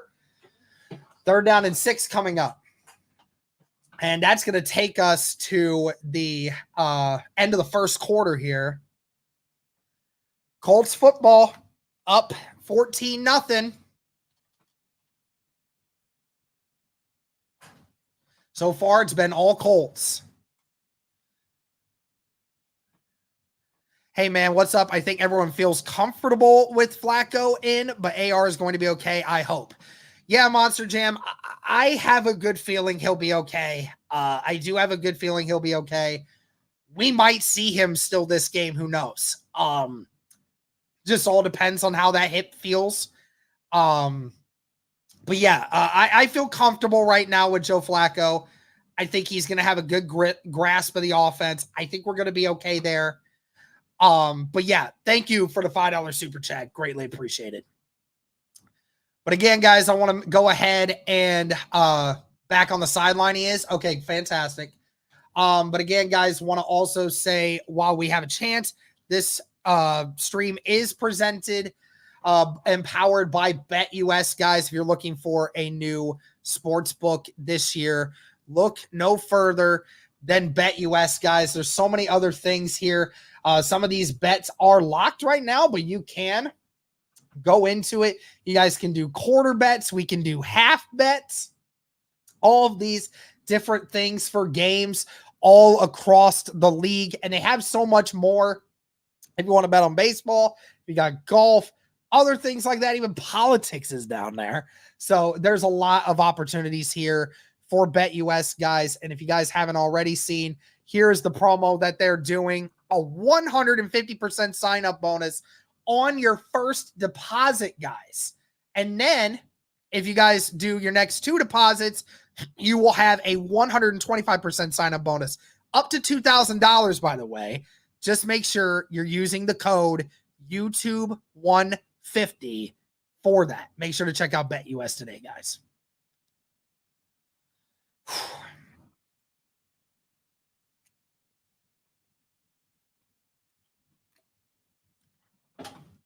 AR is back on the sideline. Yep, he is. I'm seeing him right now.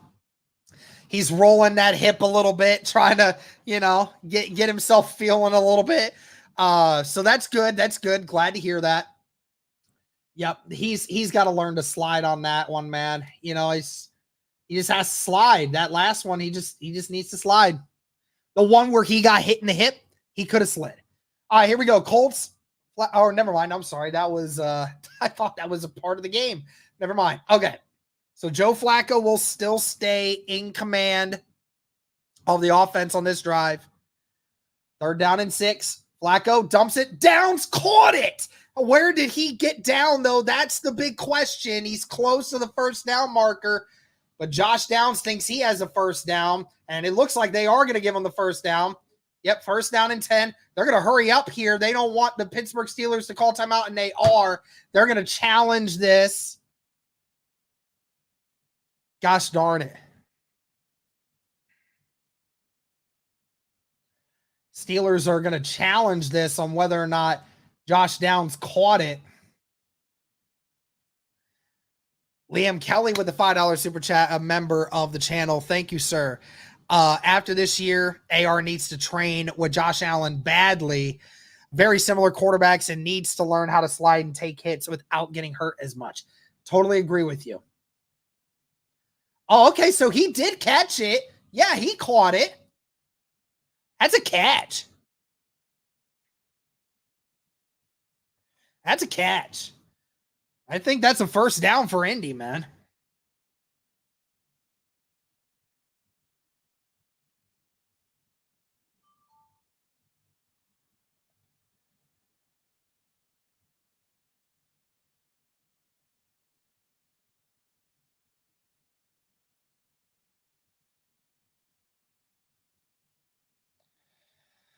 Okay, well, we're okay.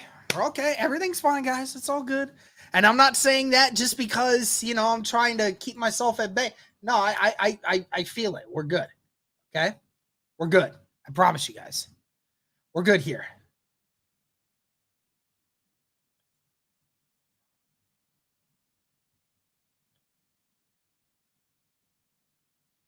Don't worry. We'll be good. Who knows? We might still see Anthony Richardson in this game, potentially. I'm just hoping, as long as Flacco is out there right now, that this offense keeps moving. Some great throws there from Joe Flacco. Great offensive movement right now. So far, the offense through the first quarter and a few minutes in the second has been really good.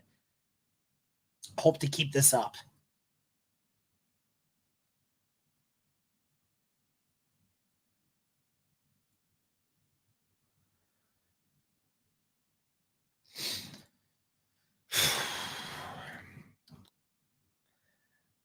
Yeah, I'll tell you what, on that first run, Richardson needed to slide. I know he got an extra 5 yards or so, but you got to slide, man. You see that coming, and you just got to slide. He just has to slide early. I felt like he wanted to, but then his natural instinct kicked in and said, no, I don't want to do that. Because then when you have that to where you can't protect yourself and you get hit like that, that's when those shots really take effect. But shout out to 789 people watching right now. Thank you guys so much. So yeah, the call stands. Colts still have the first down. Flacco back there with JT. Ball at the 29. Two receivers to the right, one to the left. Tight end on the right. It's going to be another run here. Pass, actually. Michael Pittman catches it, but he is brought down. Oh, and he somehow rolled out of it.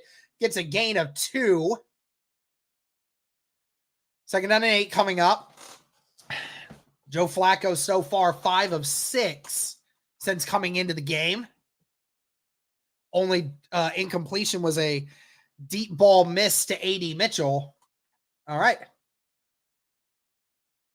So far, Colts dictating time of possession so far. It's been a pretty balanced attack so far.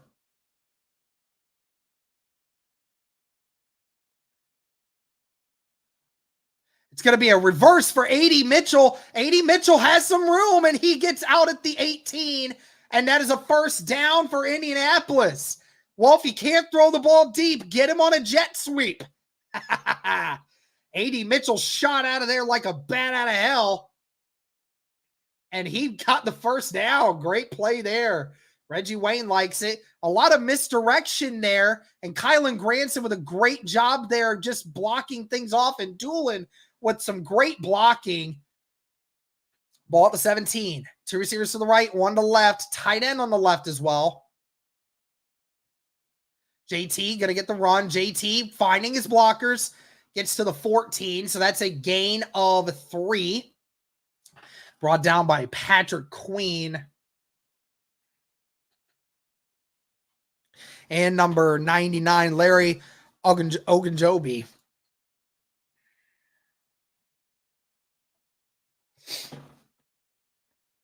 First 3 weeks, Pittsburgh Steelers defense has been averaging only 9 points per game. So far, 14 for Indy. Can they keep it going? Two receivers to the right, one to the left. Tight end on the right, ball at the 14. So be a RPO here. Flacco looking. Flacco fires. It's almost intercepted. Almost had Pittman. Porter Jr. couldn't quite corral it. Darn, man, that was a bang play right there. Almost intercepted in the end zone. Joe Flacco almost got it picked, but if Flacco doesn't miss this, I mean, that was a touchdown. I thought he could have had him earlier. He could have, but he just pump faked and waited too long. A.D. Mitchell was open in the flat too, but Flacco was determined. Two receivers to the right, two to the left. Colts going to pass. Flacco throws it, and it's incomplete. Josh Downs wants a flag, but they're not throwing one.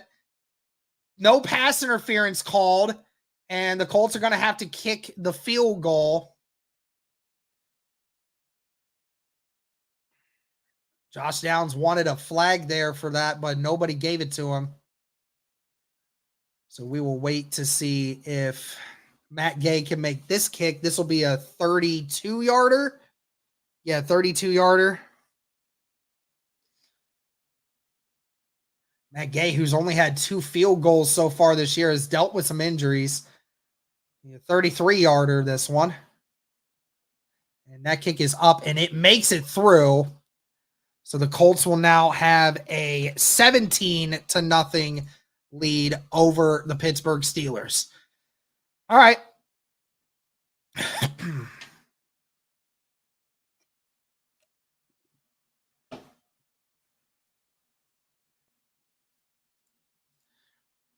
Well, Colts with a 17-0 lead, man.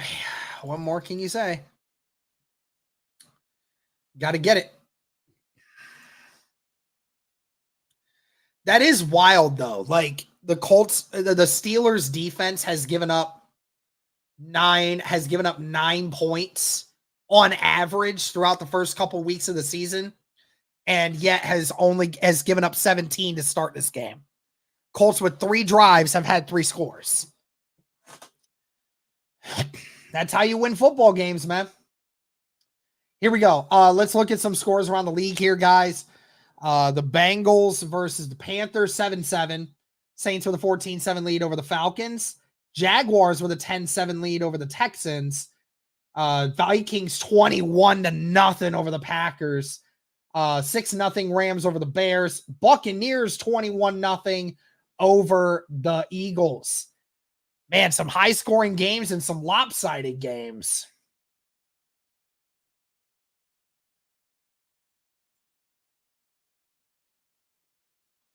Anthony Richardson now throwing on the sidelines, they said.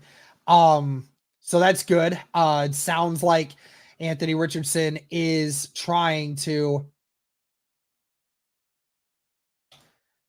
Anthony Richardson is trying to make it definitely trying to make it into the game right now. Not sure if he's going to be an emergency situation or not, but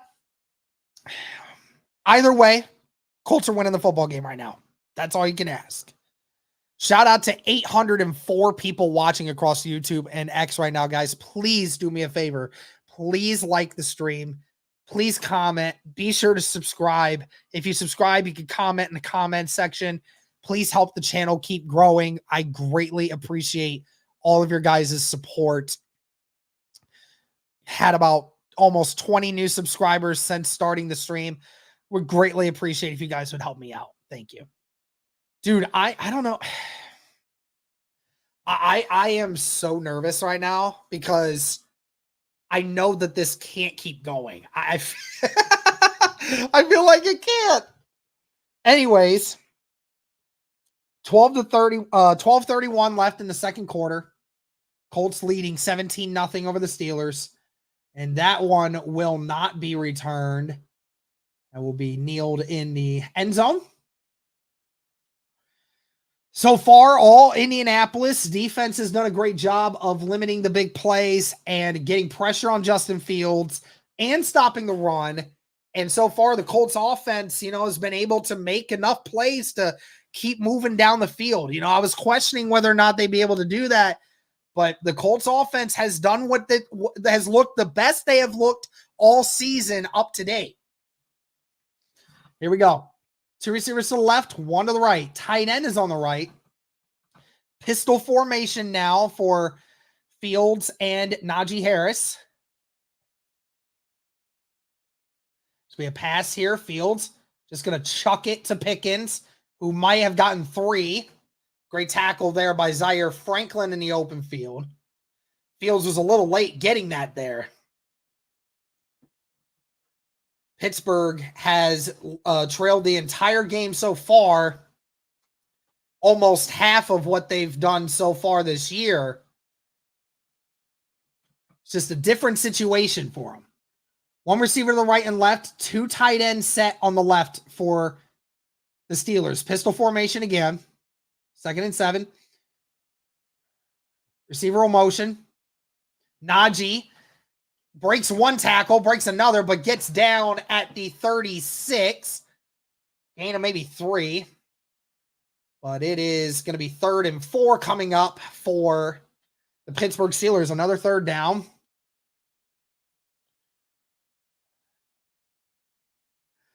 Again, great job so far by the Colts defense at stopping the run, not allowing them to get anything going.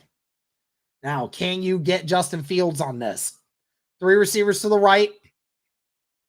Freiermuth will motion to the left. Fields in the shotgun.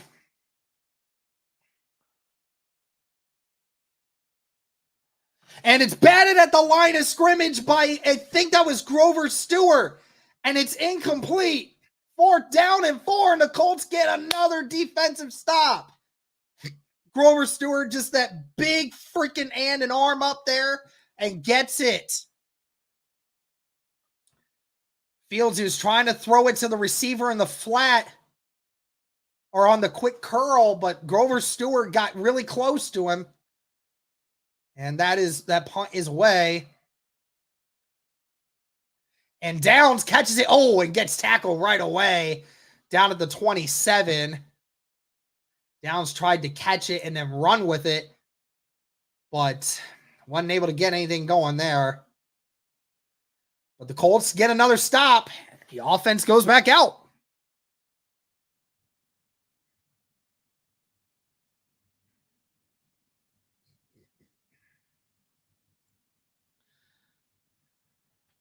Yeah, please don't come back like Minnesota. Yeah, I know. That's what I'm a little bit concerned about right now. But yeah, I'm definitely still nervous because you know how it is with this. Let me see somebody. Okay. Yep, Richardson has a towel over his head on the sidelines now. Colts may have decided it wasn't worth the risk of further injury. Okay. Yep, Anthony Richardson has been ruled out with the hip injury. Understandable. It's very understandable. But it looks like it's going to be Joe Flacco the rest of the way. Okay, that's fine. Yeah, it just isn't worth it unless Joe Flacco starts playing terrible. I don't think he comes back out. So, but okay, it's gonna be Joe Flacco the rest of the way in this game. But it's fine. That is fine.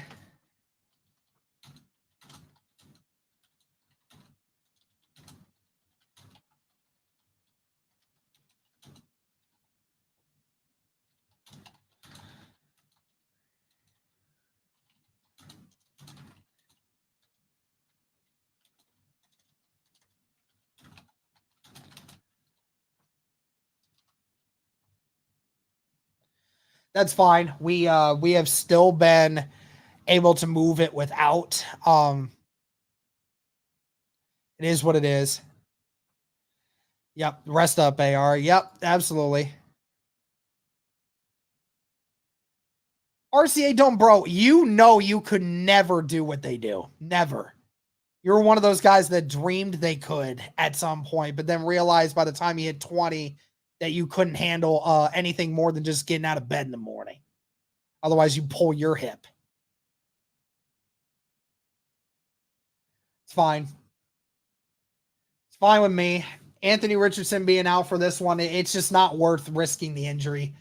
3 receivers to the right, 2 to the left. Flacco going to throw. It's caught in the middle of the field, and that is is that Kylan Granson? No, it's Michael Pittman who kept going after the catch, and I think he's all the way to the 50.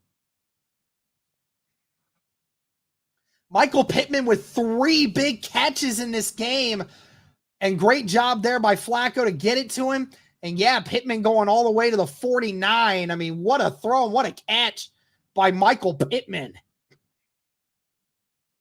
Michael Pittman, 4 catches already in this game. JT going to get brought down for a loss of 1. The ball was at the 50. And that's going to be a loss of 1 there. So 2nd down and 11 coming up. 10 minutes left in the second quarter. Joe Flacco in for the remainder of this game.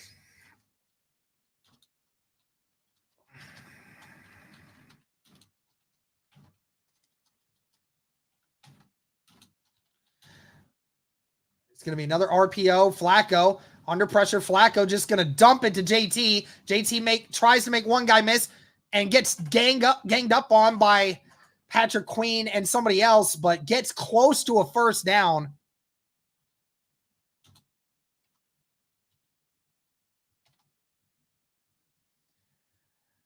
So now what will the Colts do with this one?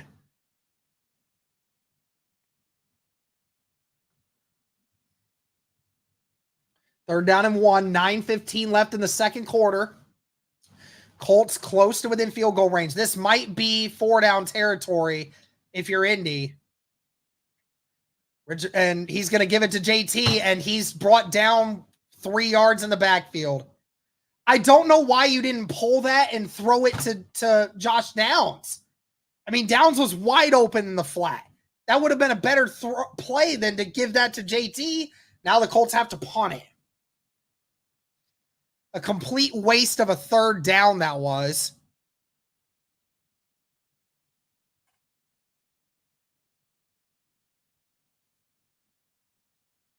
Complete waste of a third down.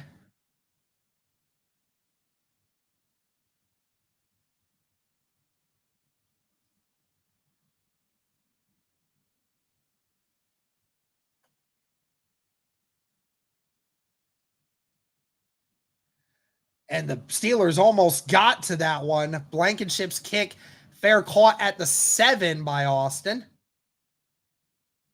Are they saying there's a flag? There is a flag thrown. It might get Doolin here. it's either something on Doolin or it's something on the Pittsburgh guy that was blocking him. Can't tell.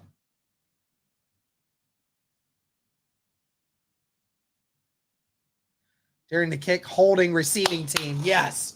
So that's going to be half the distance to the goal. So Pittsburgh will get the ball inside the 5.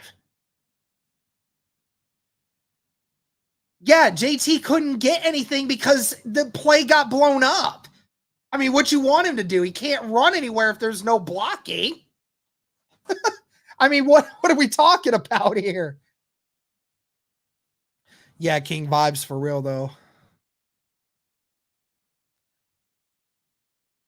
For real.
All right.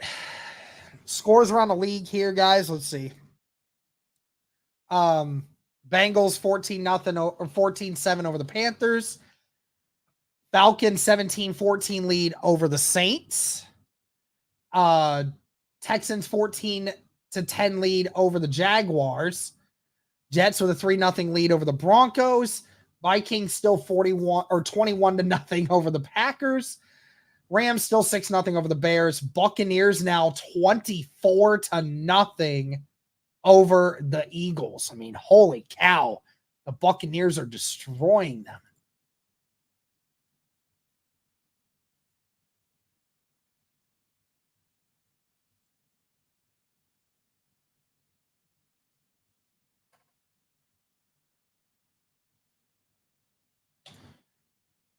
And not to mention, I don't think people realize, like, Anthony Richardson could go back out there if you needed him to. But, again, it's just not worth it. It's not worth it right now when you have a 3-possession lead. Your backup quarterback is doing a good job of keeping things in motion. And it's just not worth trying to deal with the extra injury. But 1st down and 10 for Steelers. Ball at the 4. 3 tight ends set here. And 1 receiver to the left. There'll be a run here for Cordell Patterson, who gets to the 7, maybe the 8.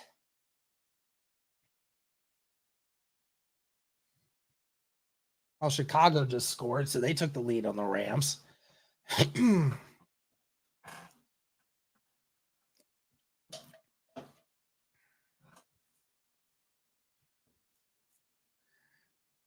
Two receivers to the right, 1 to the left. Tight end is on the right as well. Austin motions left. And Cordell Patterson gets a good run here. Brought down to the 19. Great job there by the Pittsburgh offensive line. Looked like the Colts were originally going to stuff him in the backfield, but they're able to make the guys miss. One of the first downs for Pittsburgh in this game. Only 3 so far to start this game.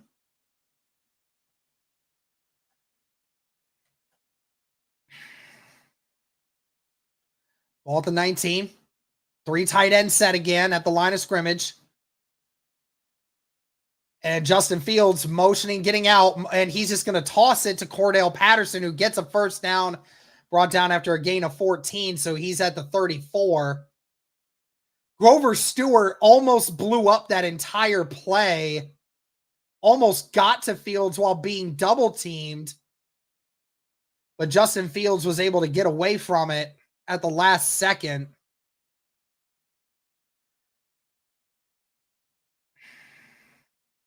Cordell Patterson. Freaking hate that guy, man.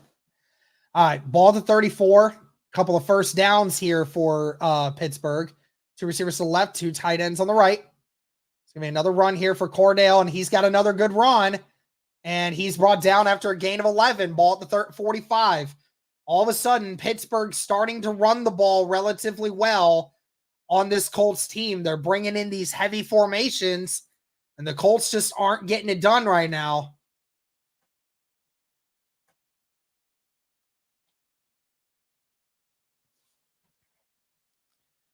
Shout out to the 810 people watching right now, guys. Thank you so much. Be sure to like the stream. Be sure to comment. Be sure to subscribe. 2 receivers to the left, 1 to the right. I formation now. They're going to run it again, this time with Najee. Najee can't get to the outside, gets pushed out right around the line of scrimmage. So be 2nd down and 10 coming up now.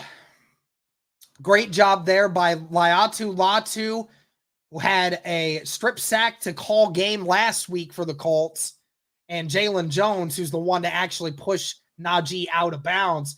The 2-star performers on the defense last week, coming up with a good play there. They gave him a yard. I don't even know how they did, but whatever. 2nd down and 9. Receiver on the right and left. Tight end formation, and it's an I formation now.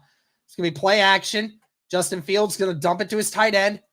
The tight end breaks the tackle and still going and gets finally pushed out of bounds. And that is that's 80. That is Darnell Washington, the tight end out of Georgia. There is a flag on the play. See what this is. Are they going to get? No, it's not anything. What is the flag? I have no idea. Darnell Washington, just such a explosive player hurdling. No, there was no flag. It was a mouthpiece that flew out. Cordell Patterson with another run, and it's going to be another close to 1st down. It's 8 yards. Colts defense not really looking too hot on this drive. This is the best drive that the Pittsburgh Steelers have had so far in this game.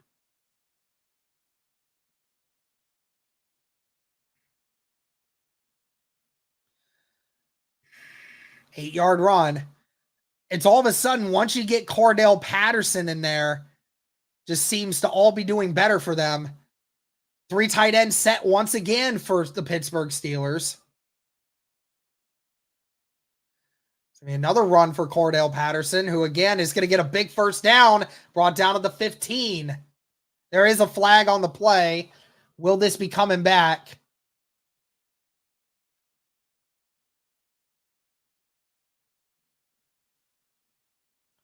I don't know. That flag was thrown pretty quickly.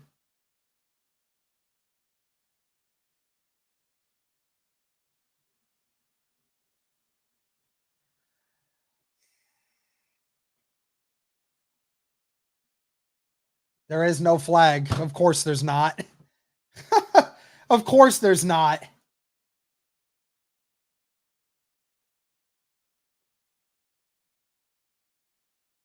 Oh, Patterson getting looked at right now. His helmet is off. Wondering if maybe it's a concussion? Walking very slowly off the field. I want to see this at the end.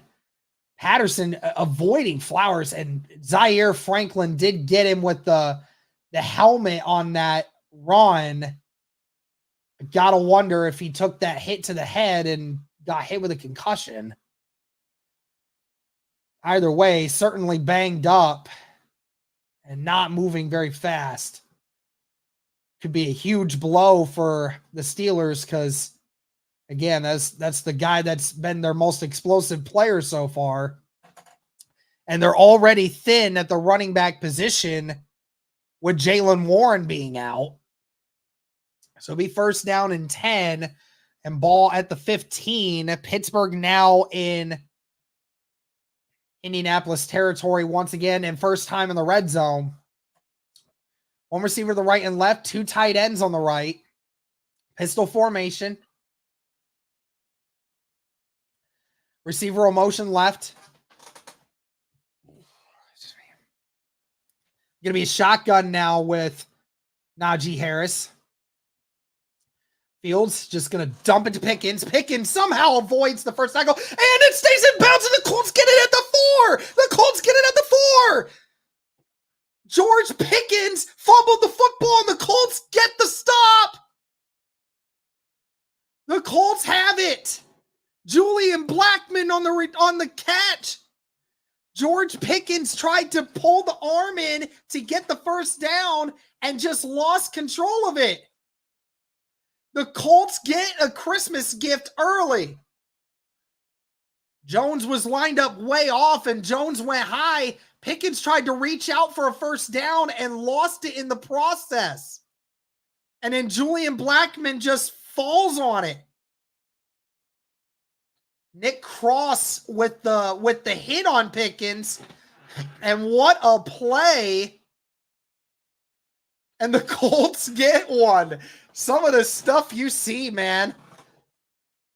Now the Colts are deep in their own territory here. 3 minutes left in the second quarter. Colts have to be smart with this. It's a 3 tight end set for the Colts as well. Ball's at the 3, actually. And JT stopped at the 1. My goodness. Have to be careful here. That play was blown up from the get-go. The problem is the Pittsburgh Steelers know what you're about to do. So they're putting literally 9 people in the box and just overloading it. The Colts have to spread it out. Ball's at the 1. Flacco in the shotgun. 2 receivers to the left, 1 to the right. Pittsburgh going to bring the blitz. Flacco's got to get rid of it quickly. He does. It's caught by A.D. Mitchell at the 12. There is a flag thrown right at about where he caught it. And they might get a pass interference or a hold on the Pittsburgh Steelers here. Yep, they're going to get it on Porter Jr. And that should be an automatic first down for Indy.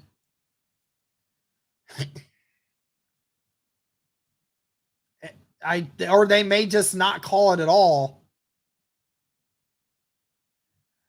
Pass interference on the defense. That was not pass interference, but that was not pass interference. I'm telling y'all right now, that was not pass interference. That was really bad. That was a really bad call. But we'll take it anyway, but I'm willing to admit that was not pass interference. That wasn't pass interference. I don't know what to tell you. First down and 10 at the 12. Flacco now going to dump it to Downs. Downs gets to the 21, and that will be the 2-minute warning for the Indianapolis Colts. Second down and 1. Now, if you're Indianapolis, you got a lot of ways to handle this. Remember, this is the last drive for the Indianapolis Colts before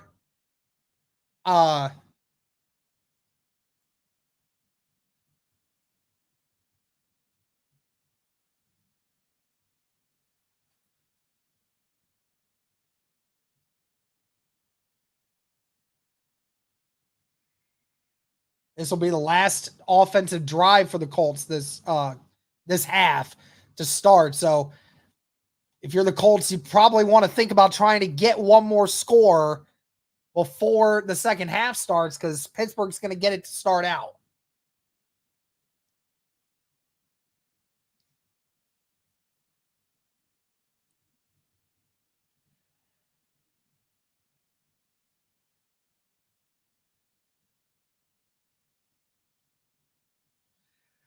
Cameron Wolf saying the belief is Colts quarterback Anthony Richardson suffered a hip pointer. With hip pointer plus a 17-point lead, I'm told the Colts decided to just be safe with his health and rule him out. Richardson remains on the sidelines interacting with the team. So again, he could have gone back out there if he wanted to, but it's not worth it when you're up by that much that early. So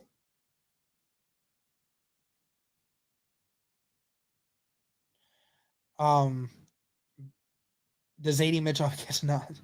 Yes, that will be the last. This will be the last. The Steelers will get the ball to start the second half. So, if you're the Colts, you might want to try to get one more score,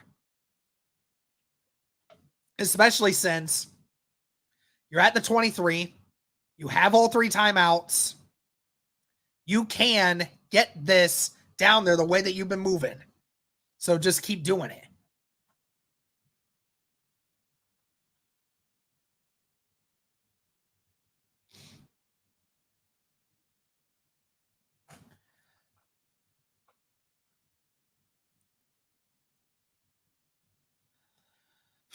All right, here we go.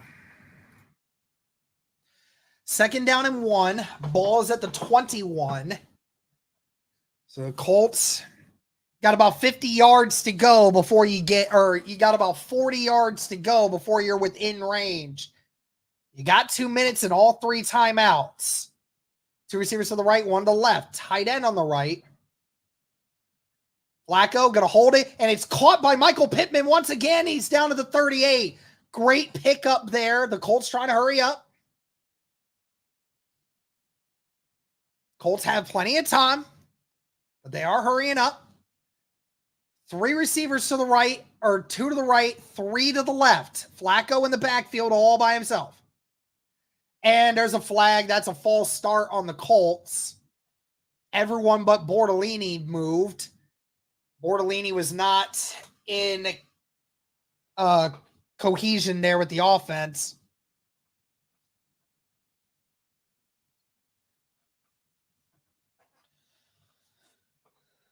So officiating crew still trying to figure it out. Did they say they called a timeout? False start. Okay, finally. I don't know why that took so long for them to, be able to call that. I don't know if they just were trying to figure out who they needed to blame. I don't know, but that took way too long to figure out if it was a false start. I'm just saying. 1:36 left, ball at the 33. 3 receivers to the left, 1 to the right.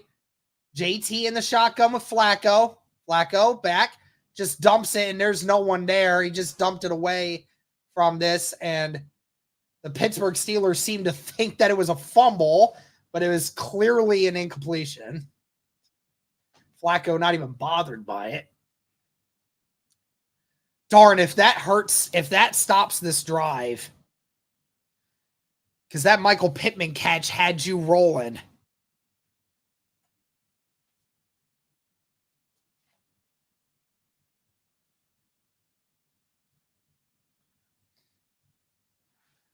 $1:33 left, 2nd and 15. See if the Colts can get this moving. Flacco is going to air it out all down there, and it's incomplete. And it was intended for Alec Pierce, and coverage there by number 26. That was Dante Jackson. Joe Flacco just left it short. AP had to kind of come back for it. It was just a little short. AP almost had it. It was just out of his reach. 3rd and 15. If I'm the Colts, I'm running this. If I'm the Colts, I'm running this football. Honestly, I would run this football. Yep, run it, please. Thank you. JT, going to follow his blockers. Yep, he's going to get down to the 42. And will Pittsburgh call their timeout? They will. So Pittsburgh is going to call one of their timeouts. So, yeah, that was a smart decision, because you were most likely not going to get the first down. You wanted to make sure Pittsburgh used one of their timeouts, and they had to waste it in order to keep the clock from running all the way down. So now you're going to pin them deep in their own territory, and then you're going to be able to they'll have just over a minute with 1 timeout left, with an offense that hasn't had a lot of momentum so far in his first half. Good situational football right there.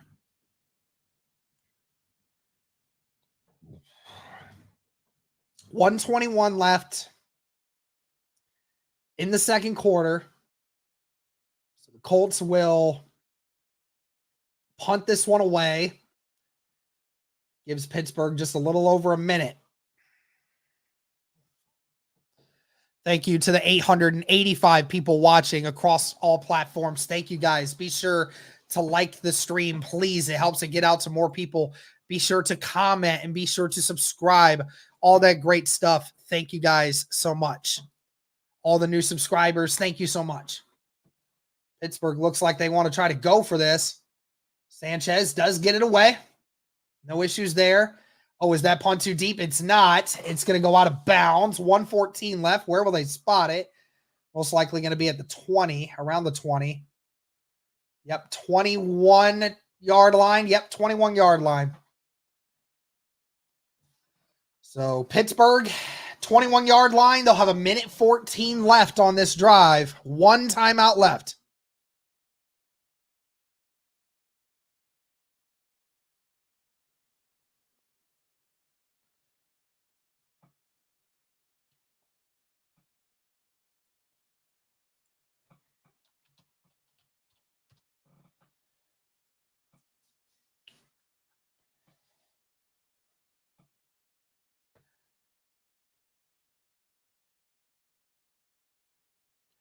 Here we go. Can the Colts defense get one more stop? Last drive, Pittsburgh got all the way down inside the 10, but had a fumble by George Pickens at the end. Two receivers to the left, two to the right. Fields in the shotgun with his running back. Colts need a stop right here. Fields is going to get sacked. Dio Odangbo brought down at the 20. Dio Odangbo with the first sack of the game for the Colts. Should be the second, but a BS call earlier by Isaiah Land. Colts need to be careful. They're the Pittsburgh Steelers. Oh, are the Steelers calling a timeout? Why is the clock not running? Oh, so Indy called a timeout. Okay. Why did Shane Steichen call a timeout?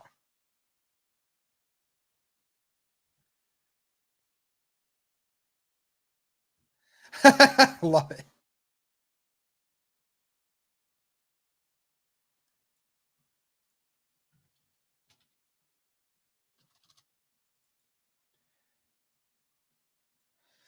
I'm not sure why he called a timeout, but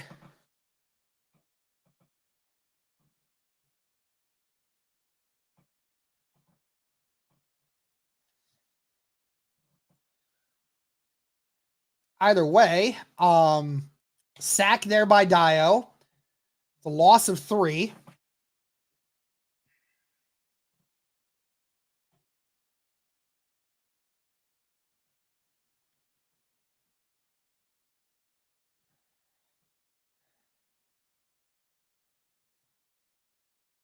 Back to throw, and Fields almost gets sacked again, but gets out of the way, and he catches it for Freiermuth, who breaks one tackle, keeps going. He's down at the 50. Was Fields across the line, though? I thought Fields was past the line of scrimmage when he caught that, and I don't know whether or not we're going to – for some reason, the refs didn't throw a flag. Caught by Pickens at the 44 with 40 seconds left. I thought Justin Fields was past the line of scrimmage on this throw. As any part of the body that's past the or beyond the line of scrimmage, that was very close. And I don't know, but he was clearly past it, and they didn't call an illegal forward pass, which is so stupid.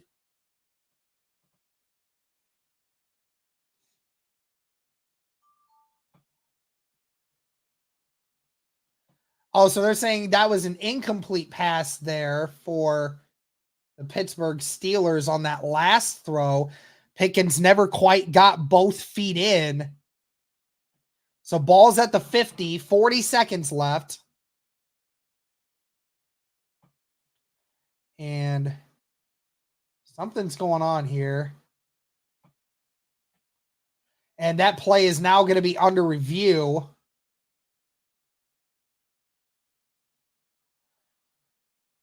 Again, remember, Pickens catches this backwards.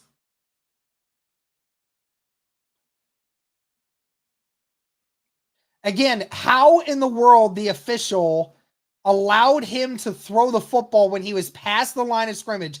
These refs are terrible.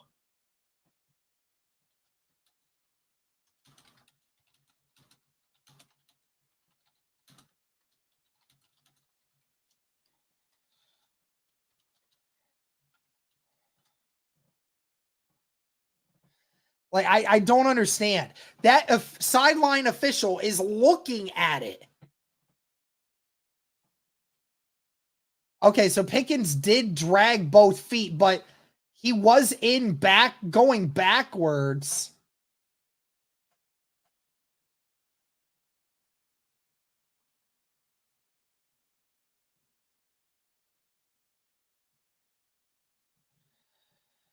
Pickens catches that going backwards. And remember, you have to get, if you're catching a ball backwards out of bounds, you have to get both feet in.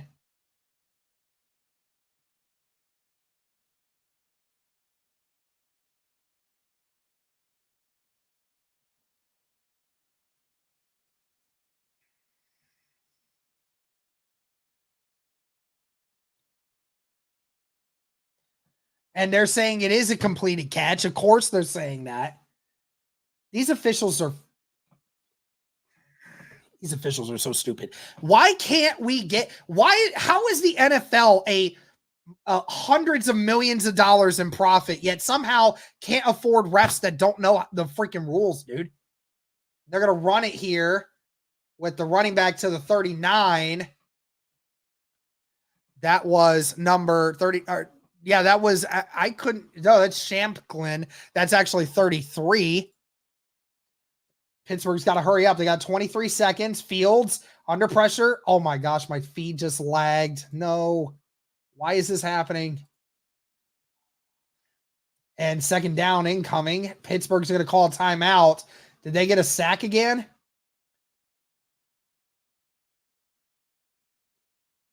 I got to watch this play again. I lost it. I lost it again. Yeah, Dio Adangbo coming around the backside, getting the sack. Yeah, Dio Adangbo getting the sack. And that looked to be, who else was it? Tyquan Lewis? Heck yeah. Love it. Second sack on this drive. 18 seconds. Pittsburgh has no timeouts. They got to get about 5 yards for to be within field goal range here. 2 receivers to the left, 2 to the right. They're going to run it with Justin. Justin goes, gets to the 32. They're going to have to spike it. Yep, they're going to have to spike it to get it to, and they are going to spike it and get it down with 3 seconds left. So this will be a 50-yard attempt for their field goal kicker here.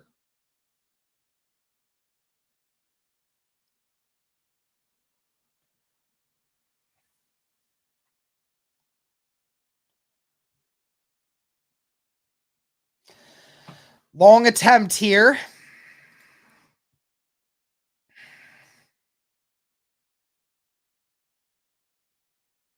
Boswell is 4 of 4 this season from over 50 yards, and they're in the middle of the field too. The kick is up, and it is good. Went straight through that upright. Blue is not happy about it, but that will end the first half, and the Pittsburgh Steelers get their first points on the board.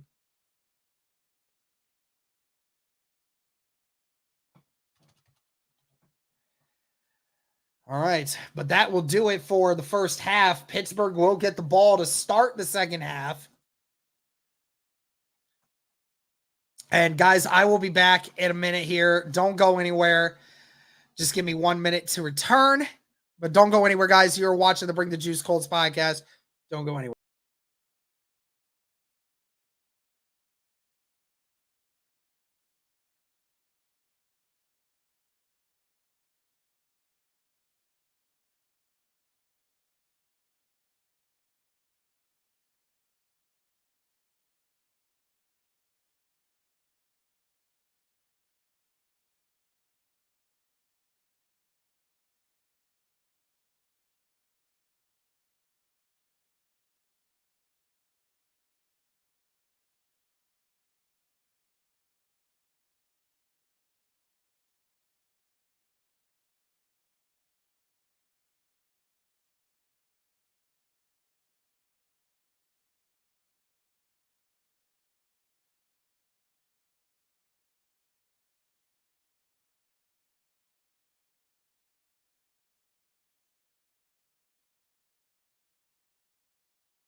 All right, guys, I'm back.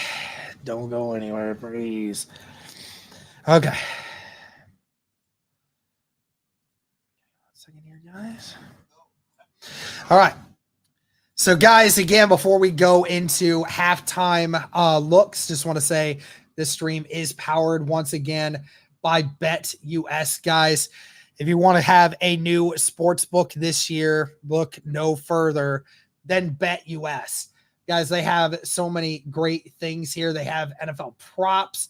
They have regular season win futures. They have a bunch of other things that you can go into. Obviously, like college games. They have NCAA Heisman Trophy stuff. Anything sports related you guys can think of, make sure to check out BetUS, guys. There's a lot of great things on here. I will show you the promo that they have going on to maybe make you think about it a little bit. 150% sign-up bonus, up to $2,000, guys, on your first deposit. And then on your next two deposits will be 125%. Just use the promo code YouTube150. If you guys want to see that and use that, take advantage of that deal, check out BetUS. And of course, guys, I'm also going to show you Roundtable Sports where you can find us there. Roundtable Sports Network brings you NFL divisional debate coverage on a weekly basis from your favorite content creators across YouTube, featuring the AFC East Roundtable live Monday and Wednesday evenings, the AFC South Roundtable live Tuesdays at 7 p.m. EST, the NFC South Roundtable live Tuesdays at 7 p.m. EST, the NFC West Roundtable live Tuesdays at 9 p.m. EST, the AFC West Roundtable live Tuesdays at 9 p.m. EST, the NFC North Roundtable live Wednesdays at 6 p.m. EST, the AFC North Roundtable live Wednesdays at 6 p.m. EST, the NFC East Roundtable live Thursdays at 6 p.m. EST. Roundtable Sports, real coverage from real fans. That's right, guys. So every Tuesday at 7 p.m. EST, I go live on the AFC South Roundtable where you guys can catch us and some of the best AFC South content creators on the planet, guys. Listen, okay, I'm going to show you this. Okay, we have been killing it on these streams recently. It's been a lot of fun having you guys over, using the banter. Hey, listen. We were just shy of 4,000 subscribers. I think we're probably about 300 subscribers away from when the season started to where we are now. And over 500 new people have joined this community since we started this season, guys. Please come over here and make sure you guys hit that subscribe button. Come over here and be a part of the AFC South community, guys. I would greatly appreciate it. Love everyone that is tuning in. But again, guys, the Indianapolis Colts leading 17-3 over the Pittsburgh Steelers to start this half. So far, Joe Flacco has had to take over after in the second quarter. Anthony Richardson went down in that first quarter with an injury, but Anthony Richardson was 3 of 4 for 71 yards. And then also had 3 rushes for 24 yards before that injury. Joe Flacco took it from there, 9 of 14 for 84 yards and a touchdown. So far, so good for Joe Flacco in this offense. Jonathan Taylor as well, 13 carries for 51 yards, about 4 yards a carry for a touchdown. Adonai Mitchell also with a rush for 10 yards. Michael Pittman just exploding on the scene. Easily the best game of the season for Michael Pittman. 5 catches for 101 yards in this first half. Josh Downs, 5 catches for 34 yards and a touchdown. Great game from him. Jonathan Taylor with a couple catches. Adonai Mitchell and Alec Pierce were targeted but weren't quite able to get catches. Defensive-wise, great job here from the Colts defense to start the game. Running the football outside of Cordell Patterson on that drive that he had where he brought Pittsburgh all the way down into the red zone. They haven't been getting much of anything to get started here. 16 carries in total for this team for 67 yards. So not getting it done there running the football. Yes, Justin Fields is 10 of 13, but everything has been really close. Only 120 yards so far for Justin Fields. Joe Flacco is definitely going to have to try to keep moving the ball down the field. I have a feeling it will get there. But the Colts defense, they've been able to take advantage. They have been doing a great job. So far, the Colts just keeping the penalties or just keeping the turnovers at bay. Obviously, Anthony Richardson almost coughed one up, but the Indianapolis Colts, they don't have a turnover yet. And right now, the Steelers do. And that's really helping the Colts out right now. We just got to keep this energy going. I appreciate everybody stopping in here. 238 likes on the stream, guys. I absolutely love it. Thank you guys so much for the support.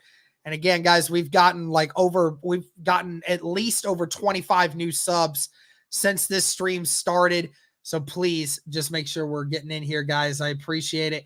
And anyone that's asking about Anthony Richardson and an update on him, he was deemed out for the remainder of the game.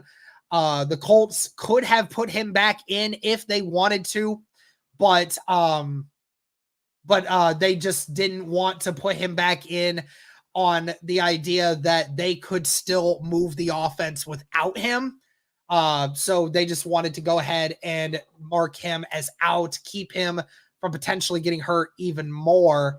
So far it'll be the Joe Flacco show for the remainder of the week. But yes, Anthony Richardson could have went back in if they wanted him to.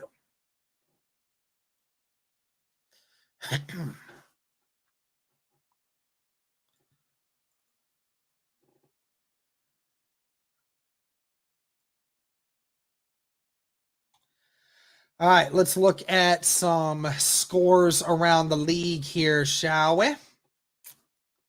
As we're almost about ready to get back into this game. Bengals and Panthers, 21-14. Bengals in that one. Falcons with a 17-14 lead over the Saints. Texans with a 17-13 lead over the Jaguars.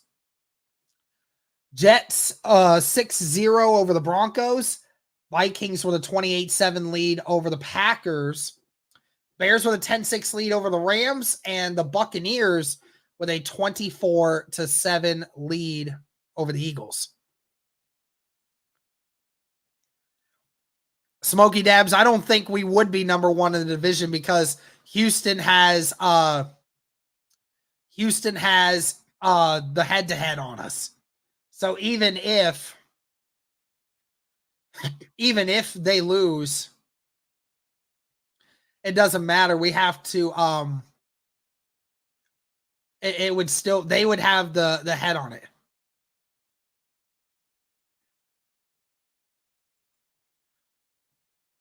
Yeah, also as well,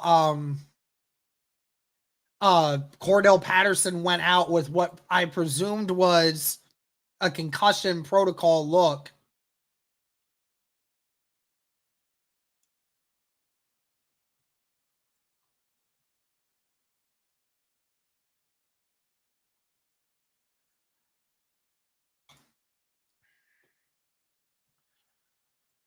All I'm saying is I hope the Colts offense can keep it going, man.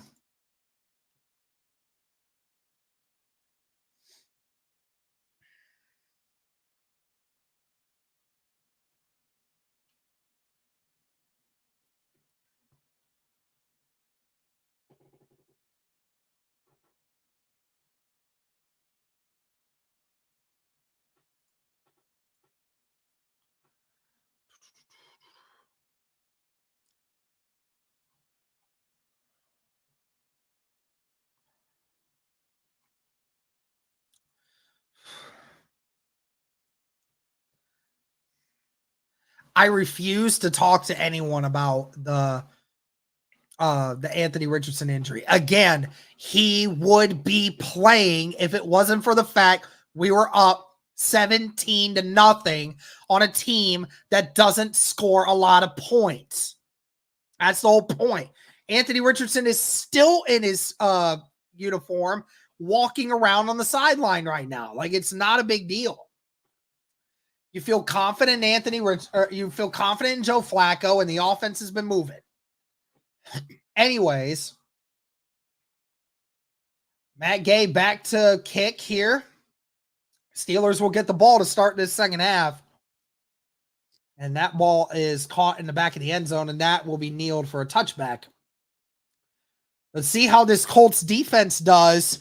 Great start to the first half for them. Again, Justin Fields and company not really getting a whole lot of opportunities to do a lot. 187 total yards in the first half. Again, it's a little bit more to it than that, but this Colts defense, they've had opportunities and they've made the best of them.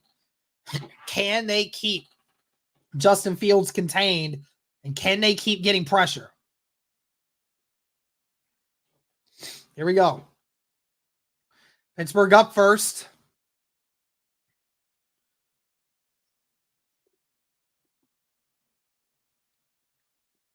One receiver on each side, tight end on the left, I formation.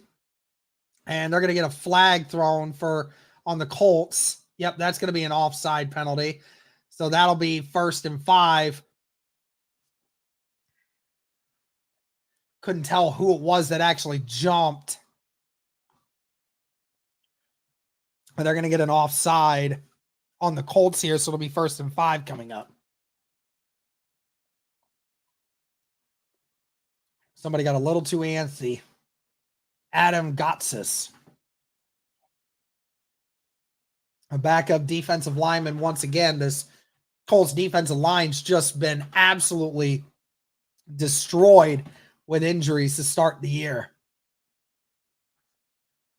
2 receivers to the left, 2 tight ends on the right. Najee Harris gets about 2 before finally being stopped. Taven Bryan and Carlisle on the tackle.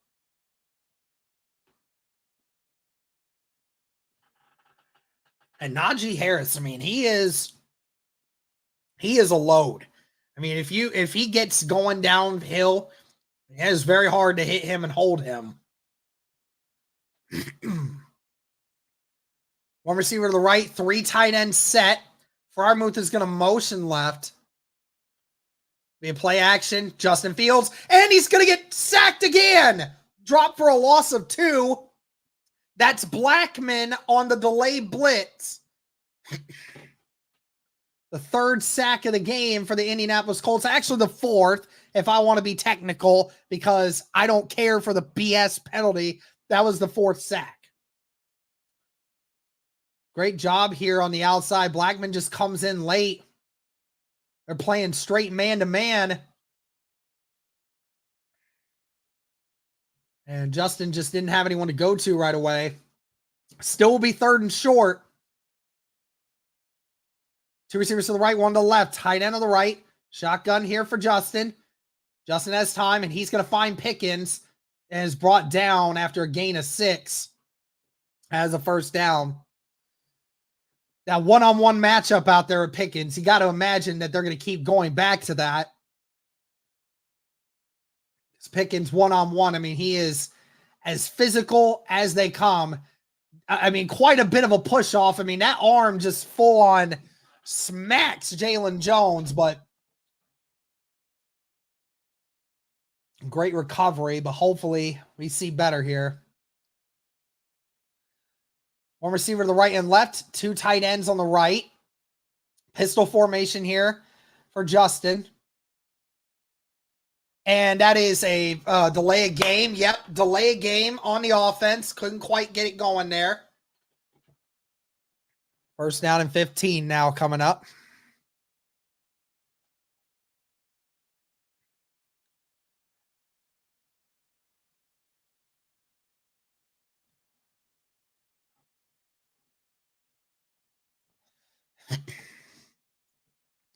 Yep, Justin just took a little too long there to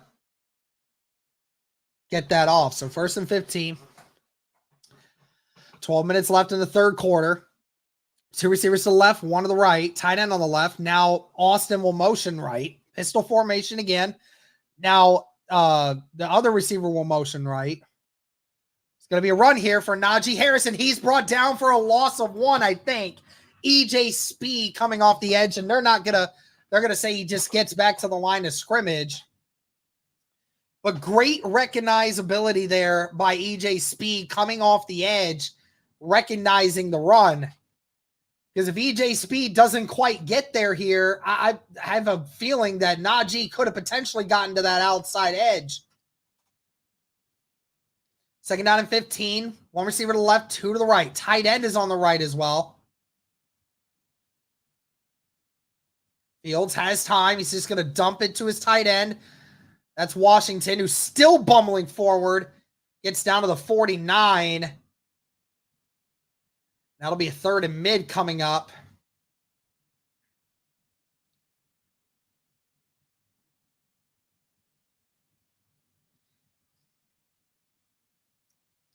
Colts defense been doing a great job of getting towards getting after the quarterback today. Third down and 4 coming up.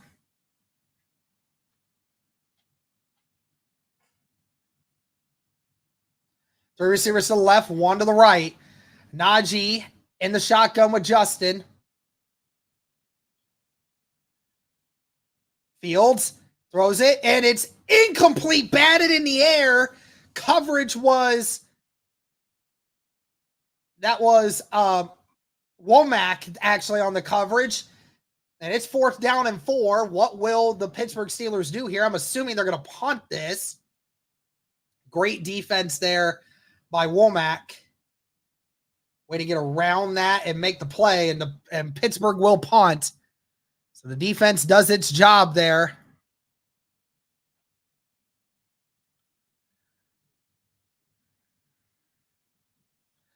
Down's going to fair catch this at the 11. Fair caught. Ball at the 11. Colts offense will take back over. Joe Flacco will take back over now.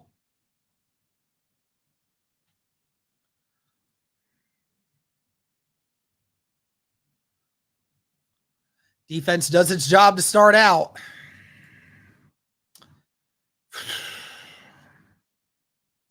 I am still so nervous, man. I'm still so nervous. Yeah, it's a two-possession game, but I mean, this is the NFL. Anything can happen. Still super nervous. I'm sure you guys can understand.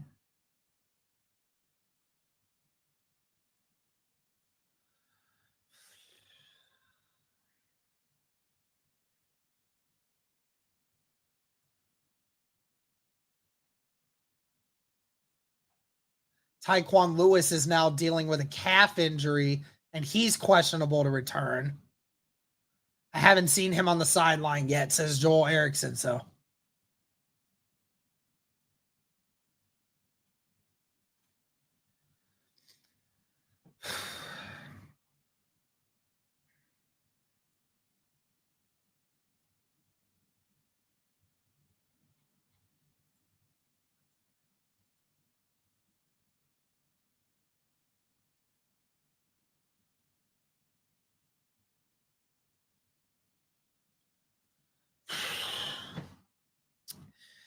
nervous, guys. I just hope the Colts can get some points on this drive and take some minutes off the clock. You know what I mean? So far, the defense has just been great. I mean, we just got to keep doing what we're doing.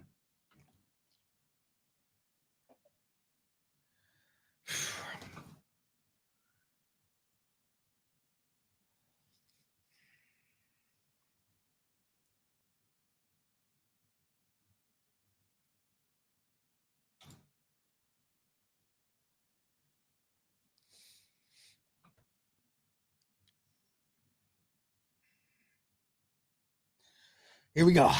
Colts offense back out on the field. First time this half. 17-3 ball game still for the Colts.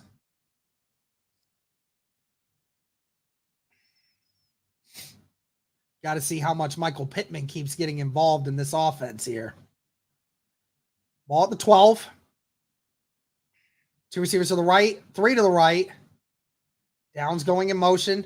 JT with the run here and gets to maybe the 15.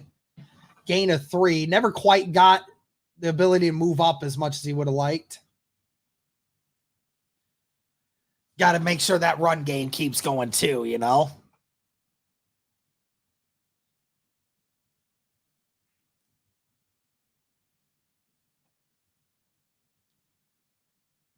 Just under 10 minutes left in the third quarter.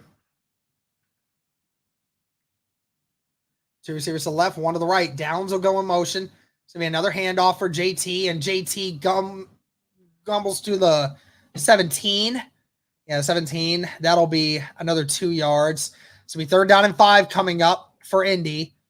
Indy has punted on their last 2 possessions.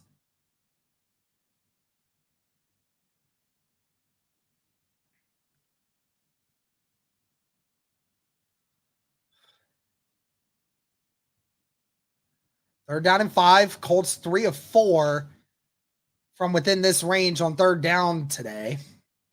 2 receivers to the right, 2 to the left. Joe Flacco gonna take it and run it himself. And there's a flag on the play.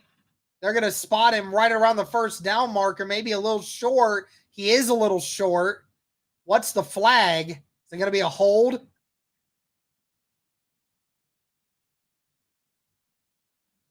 That was a quick flag thrown. I just don't know where on the outside. I think they're looking at the Steelers sideline right now. Illegal formation on the offense. The penalty is declined, and it's going to be 4th down. And Indy's going to have to punt because Joe Flacco slid a yard too early.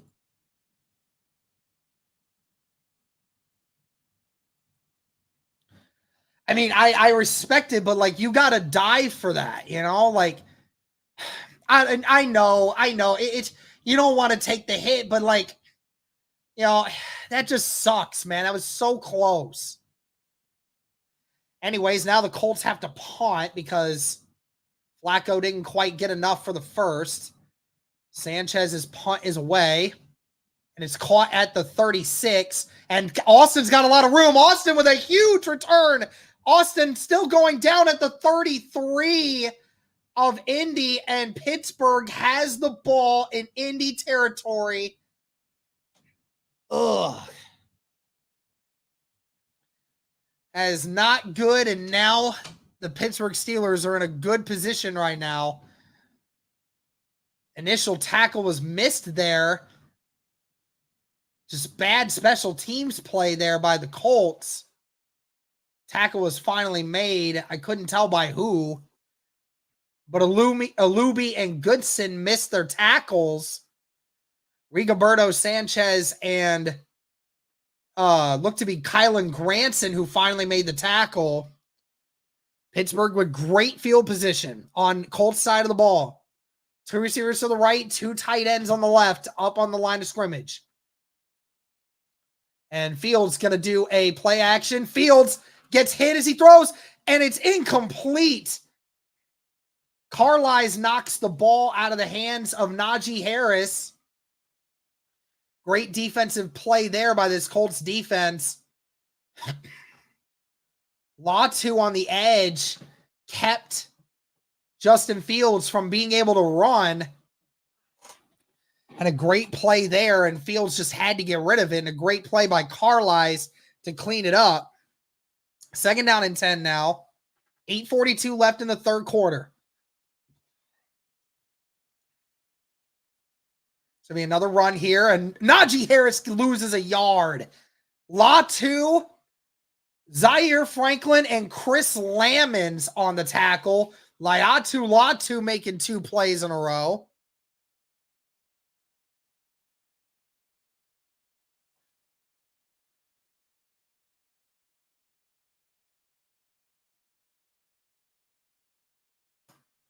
All right.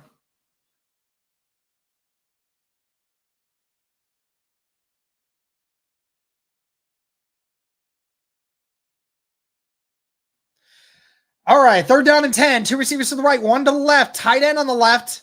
Colts showing blitz. Colts are blitzing. Keep that outside contained. Justin Fields running for his life, and it's a huge sack. He loses the ball. He loses the ball. The Colts have it. The Colts have it. Did he lose it?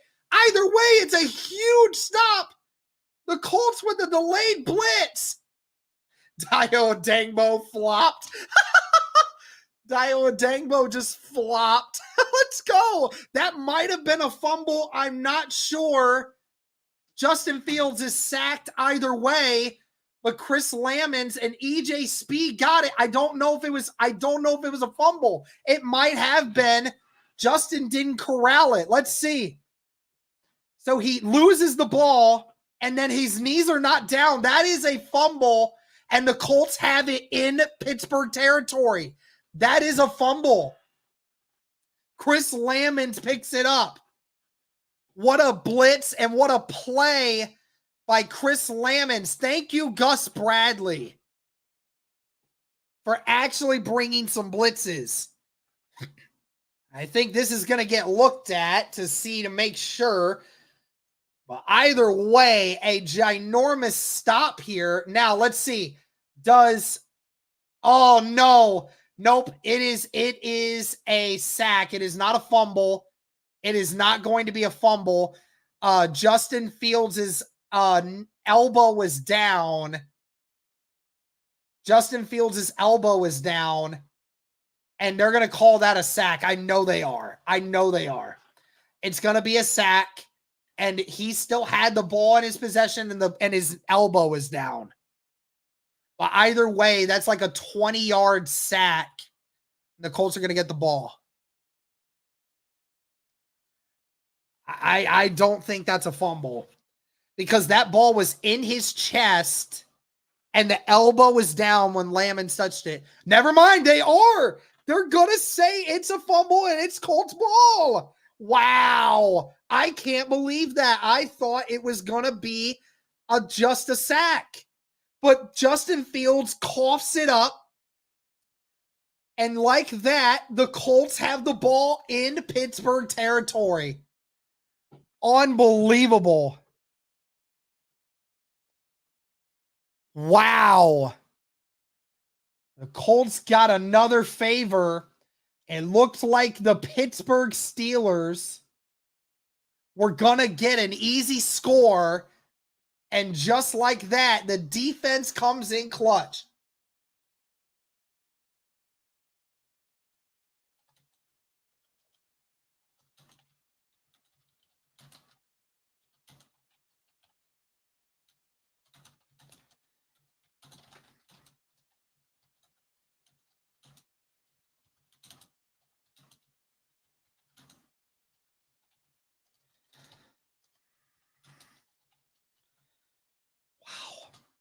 I'll tell you what, guys, and I'll say it live on air right now. And I am in no way, shape, or form saying that Gus Bradley's job is safe. But my God, he has been calling a great gameplay today. He has been calling a great game plan. He really has. I mean, he has been calling blitzes at the right time. He has somehow found a way to get some of these backup guys to play really hard. And my God, man, like Gus is on fire today. The defense is killing it today. Gotta love it, man. It has been off to a great start for this team.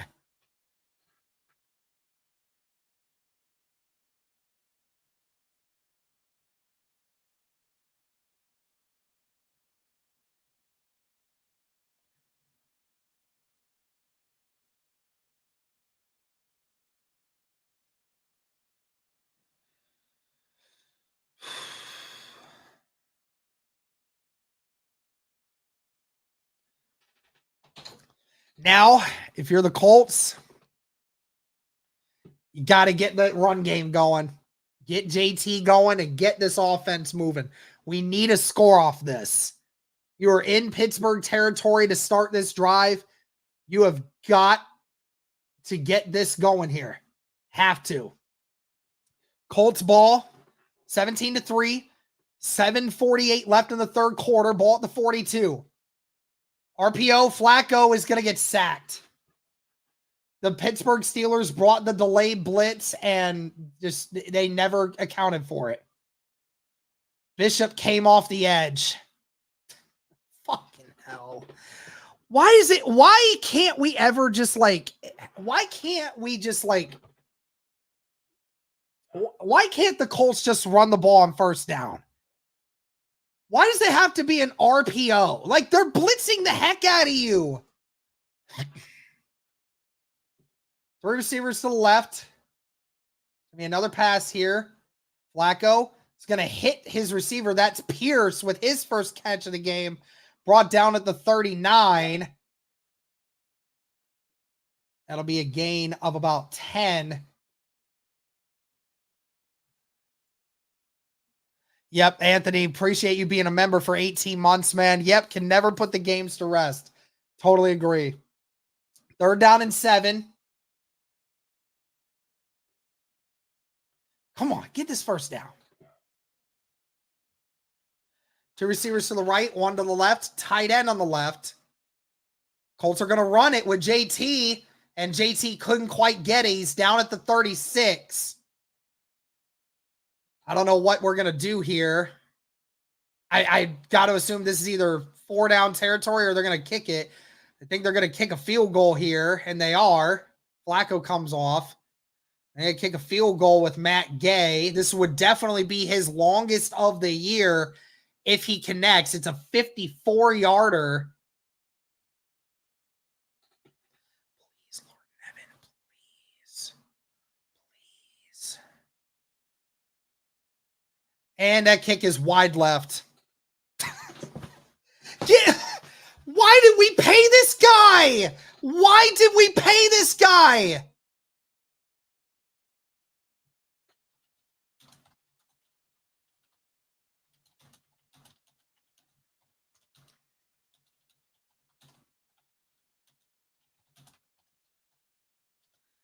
Another pick that Ballard overspent on and hasn't been able to do anything since.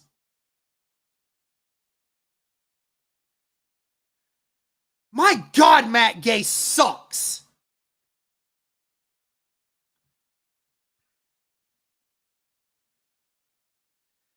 Matt Gay, another player in which that the Chris Ballard overpaid and isn't worth the money.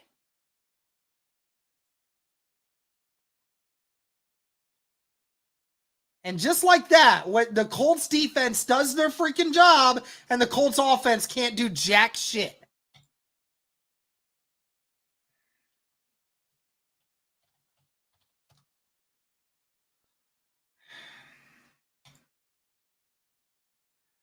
I'm so mad.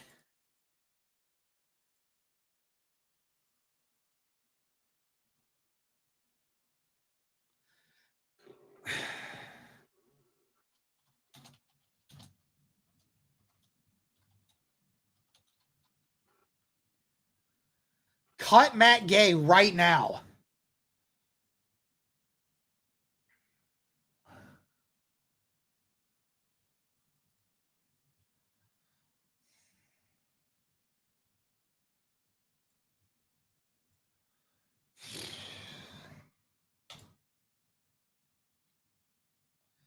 Why can't we just have Schrader do things?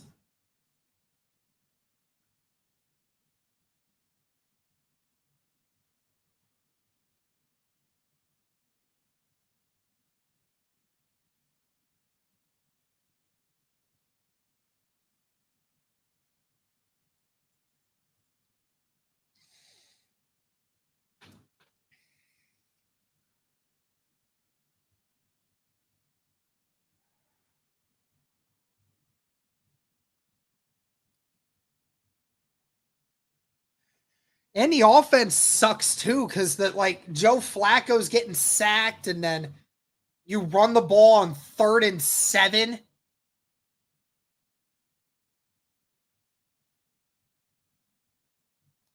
Agreed. Very much agree. Here we go. 2 receivers to the right, now 3 to the right and a tight end on the left. Pistol formation, ball's at the 44. Najee Harris gets brought down at the line of scrimmage. Another great job there by the Colts defensive line. Definitely been a string of miscues by the Pittsburgh Steelers today. A turnover on downs to start the game. And a fumble at the in the red zone. And then a fumble on the last drive for Justin Fields. 2nd down and 9. 5:15 left in the third. Pass for Fields. Fields under pressure. He's going to roll out. He's going deep with it. And he finds his guy. It's Pickens, and he's down at the 17. Julian Blackmon on the tackle, and he was that close to breaking one. The biggest play of the day for the Pittsburgh Steelers. George Pickens just gets behind the zone coverage, and no one was there. And Julian Blackmon didn't get over in time. Made the touchdown-saving tackle. But now the Pittsburgh Steelers are in range of the red zone again. I formation here. Steelers just going to dump it to the running back. That's Najee. He's got a lot of room, and he bullies his way in at the 6.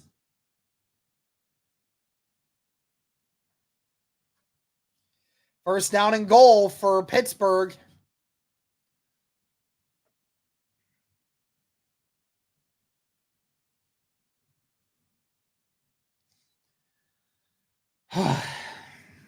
Four minutes left in the third quarter. Pittsburgh down inside near the goal line. Ball is at the 6. 3 receivers to the left. 1 tight end on the right. False start. And yep, there's a false start. Yep. Flag. False start on the offense. Yep. Take them back. I was going to say that left guard moved. Yep. Thank God. Now, I mean, the question is for Pittsburgh, is this 4-down territory for you? Because you are down 2 scores.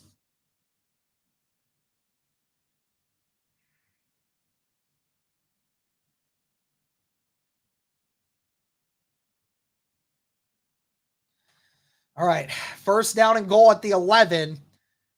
Fields in the backfield all by himself. 3 receivers to the left, 2 to the right.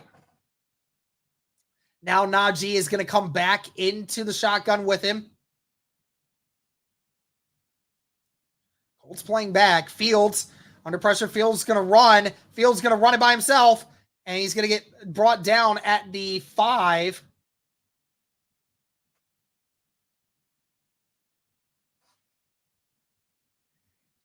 Second down goal at the 5. Fields slides.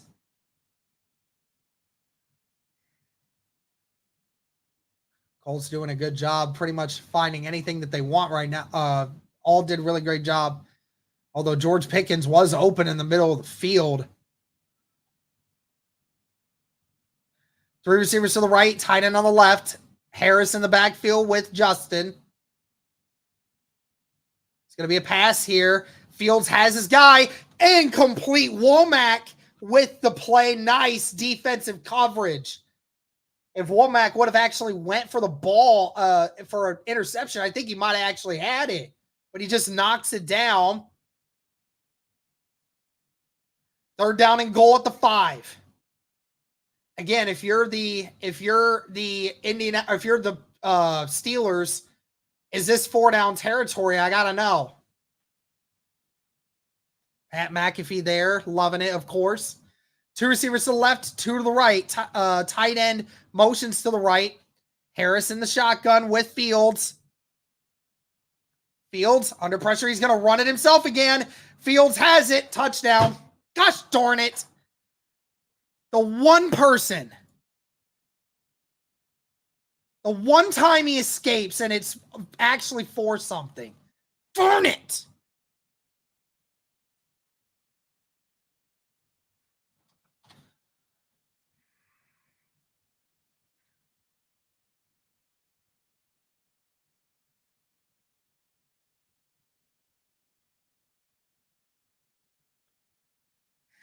Zaire Franklin just wasn't in a right spot for when Fields decided to run.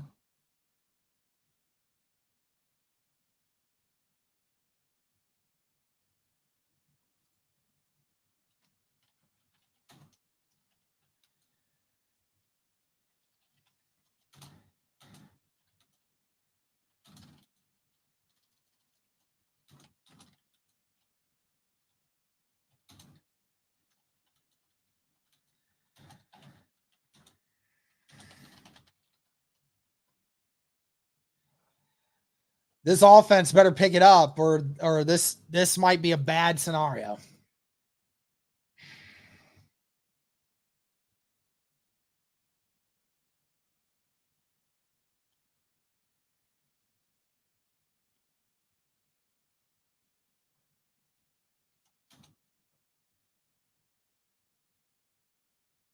One second, guys. I'm sorry.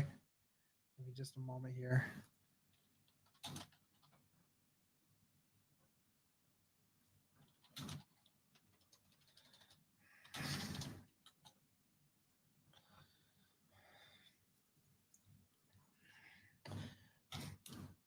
I'll just say this, guys. I mean, again, it has not looked good for this Colts offense since that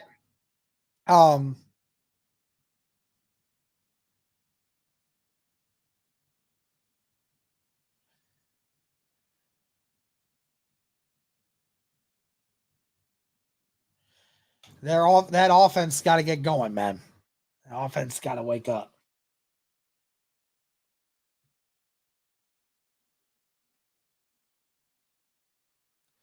All right, let's look at some scores around the league here. Bengals 28-14 over the Panthers. Falcons 20-17 over the Saints. Jaguars 20-17 over the Texans. Jets 6-0 over the Broncos still. 28-7 lead still Vikings over the Packers. Bears still winning 17-9 over the Rams. Buccaneers with a 30-16 lead over the Eagles.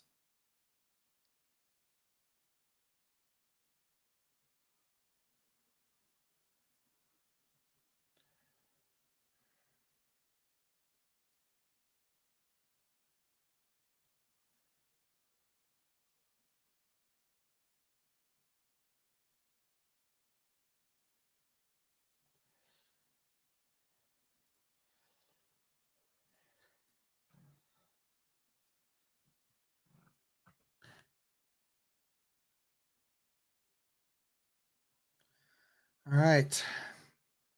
Well, one score game. 2:53 left in the third quarter. Colts offense got to get something going here. And they are not going to return this. That ball will be brought out for a touchback. So ball go to the 30.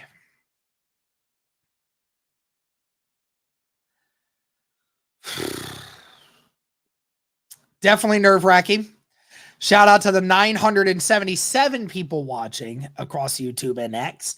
Be sure to like the stream, guys, wherever you're watching. Be sure to subscribe if you haven't already. We greatly appreciate the support. And be sure to comment in the comment section below. But thank you guys so much for tuning in. All right.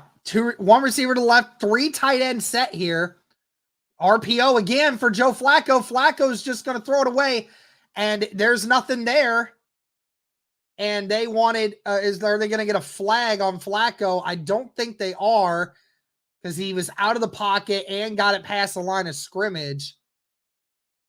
But again, the Steelers are putting 8 people in the box, and they're bringing these exotic blitzes, and just nobody's picking up the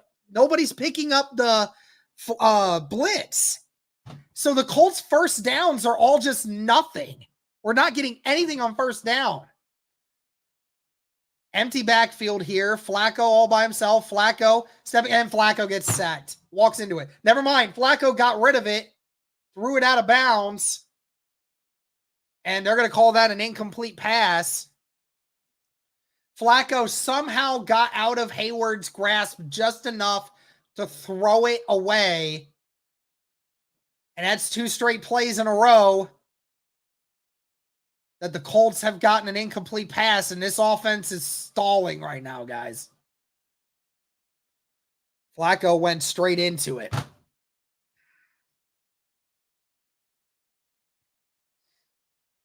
Three receivers to the right, tight end on the left. Steelers only bringing 4 this time. Flacco throwing, and it's caught by Michael Pittman for a first down. The 6th catch of the game for the wideout. Got a massive contract this offseason. Hasn't really been a factor in the offense until this game.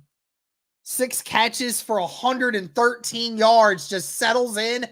Great throw by Flacco and a great catch by Michael Pittman. It's about time. Huge first down. 3 receivers to the left, 1 to the right. Are they going to run it? They are going to run it with Trey Sermon, but he gets nowhere. Gets to the line of scrimmage. Dude, why is our first downs like so bad? We get no yardage on the first play of the freaking drive. First downs is nothing. It's 2nd down and 10 every single time. God. Can we not get some yardage? 2nd down and 10.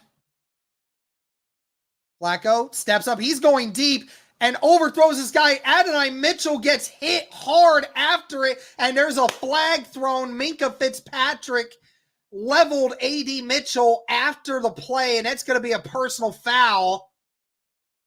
Minkah is trying to tell the refs, no, that's not possible. But A.D. Mitchell was, it was overthrown. A.D. Mitchell wasn't able to get a hold of it. And he was a defenseless receiver. Good. I'm glad. Minkah Fitzpatrick, you can just get on out of here, dude. As much as I think that was probably not a great call, either way, I'm glad it happened to Minkah Fitzpatrick. That's a personal foul. 15 yards. A.D. Mitchell, even though he didn't make the catch, he gets the 15-yard penalty anyway.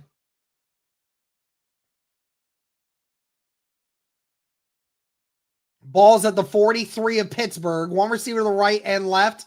2 tight end set. JT going to run it. JT makes 1 guy miss. Brought down right around the 40. A gain of about 2.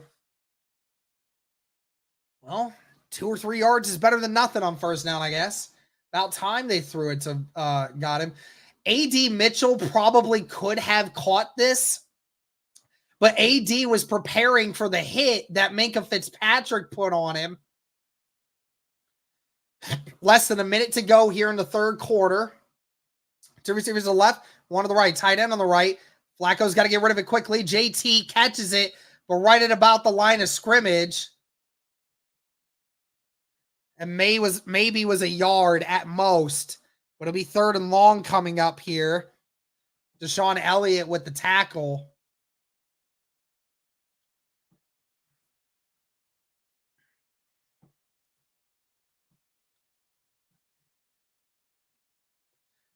Should be the last play here before the 4th quarter commences. 2 receivers to the right, 1 to the left. Tight end on the right. Steelers bringing pressure. Flacco has time. Flacco delivers, and it's caught by Josh Downs, and he's out at the 15. Colts inside the red zone. Josh Downs runs out of bounds. And that'll be the end of the 3rd quarter, and the Colts are in the red zone. Josh Downs making an impact in this game, too. Josh Downs saying, don't forget about me. But the Colts offense finally getting some movement. First downs.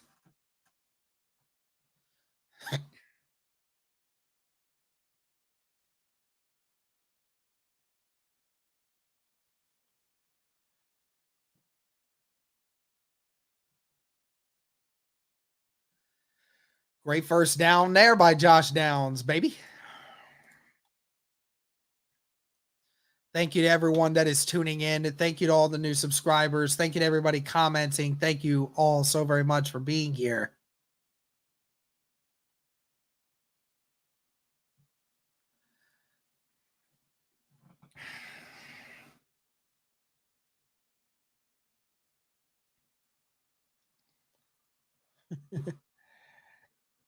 Over 1,000 people watching on YouTube and X. Thank you guys. Fourth quarter coming up. 1-score game. But the Colts are knocking on the doorstep of making it a 2-possession game again.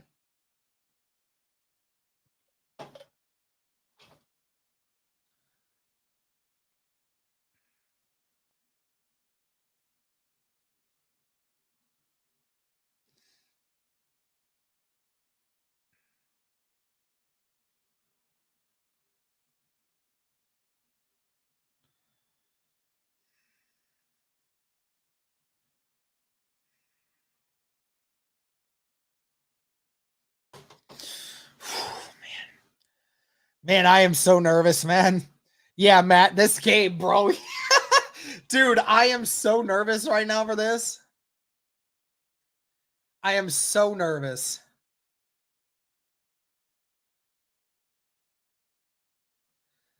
It has just been at the back of Michael Pittman and Josh Downs. And Jonathan Taylor to an extent, too.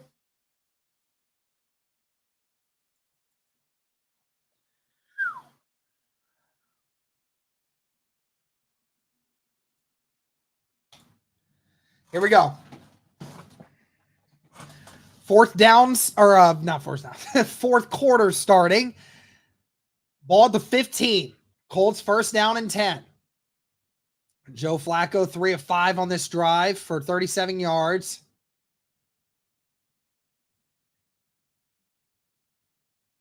Two receivers to the left, two tight ends on the right. It's going to be RPO here. Flacco going for the end zone. Almost caught by Adonai Mitchell, but it's incomplete. Tried to make an acrobatic catch at the sideline, but couldn't quite get it. Dante Jackson with the coverage. And now there'll be second down and 10 now coming up.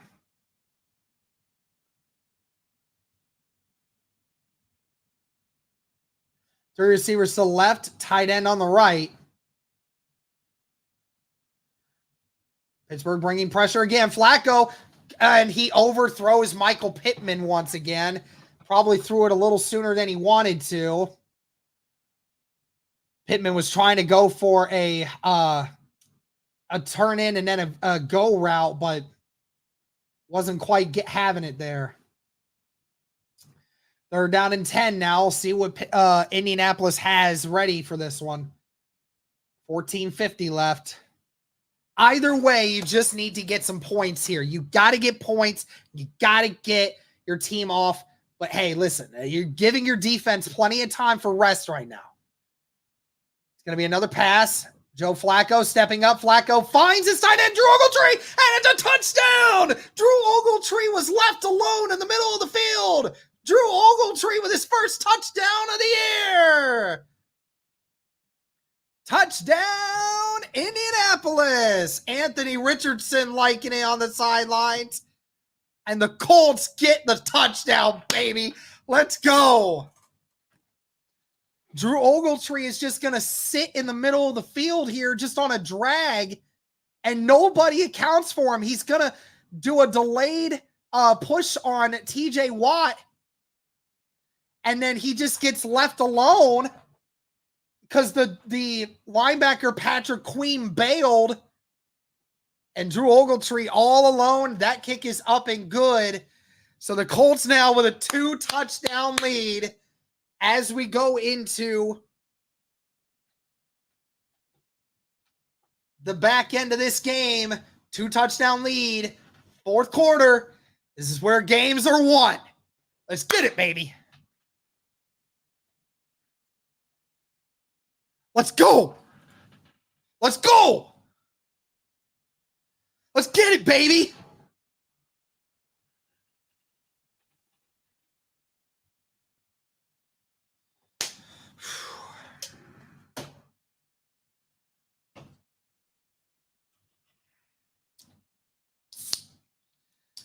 Got to finish, man.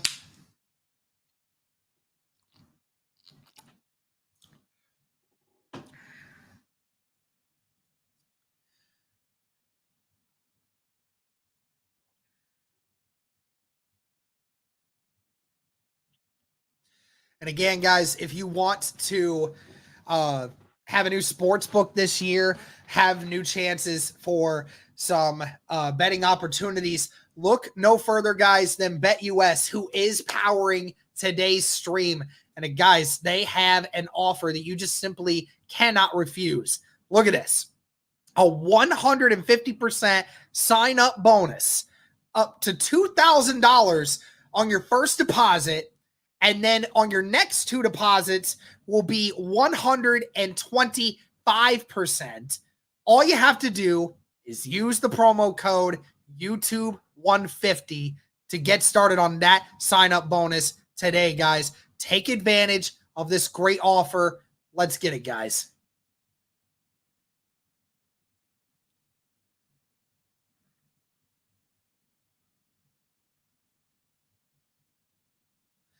Ogletree hit the Nas when he seen the green. Yeah, for real, dude. He saw all that green in front of him. He's like, I'll take it off, man. I can't believe we're up 24-10. I know, it's crazy.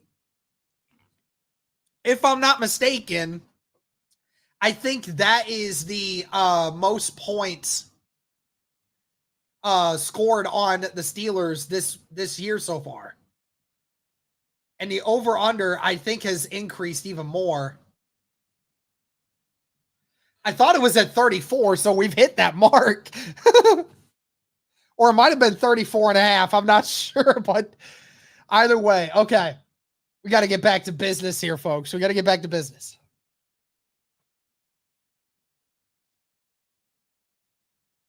$14:43 left in the fourth quarter. Colts defense has to get a stop. Matt Gay's kick is away. And that is kneeled in the end zone for a touchback. Ball be started at 30.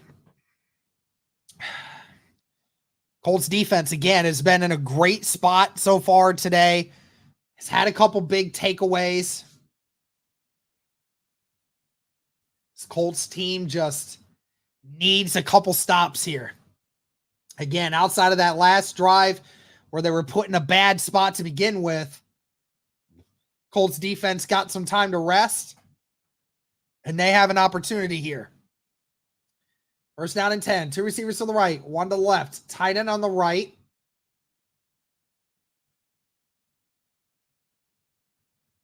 Gonna pass. Justin gonna dump it to Freiermuth. Gets brought down at the 34 by speed. Gain of 4. Freiermuth trying to add an extra yard to his total by, putting it down where he thinks it's at.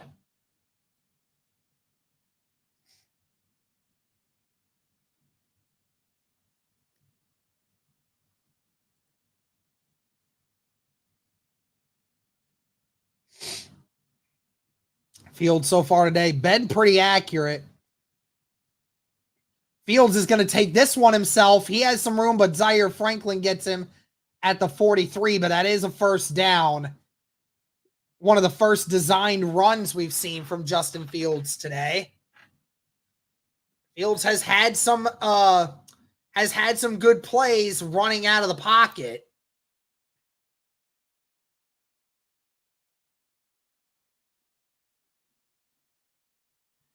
What you got to do if you're the Colts, you got to keep him contained. You cannot allow him to dictate the pace of the game right now. First down and 10. It's going to be a play action. It's going to be a screen for Najee Harris, and he's got room. He makes one guy miss. He's going to make more guys miss. Najee Harris, there's a flag thrown, but he's still going, brought down at the 25. We'll see what the flag is. Harris goes down. Oh, man, and if Harris is down, I don't know many other running backs that they have. Roughing the passer on the Colts, that is not good. Najee Harris is down, and he's going to walk out, but Dayo Odangbo is going to get hit with roughing the passer. and he does light him up at the end of the play. And Najee Harris is going off the field, but now the Pittsburgh Steelers are going to be inside the 15. Just like that, in a few plays, the Steelers defense or offense is now in scoring position, just like that. Ball is at the 12. One receiver to the right, two to the right now, two tight ends on the left. Pistol formation for the Steelers.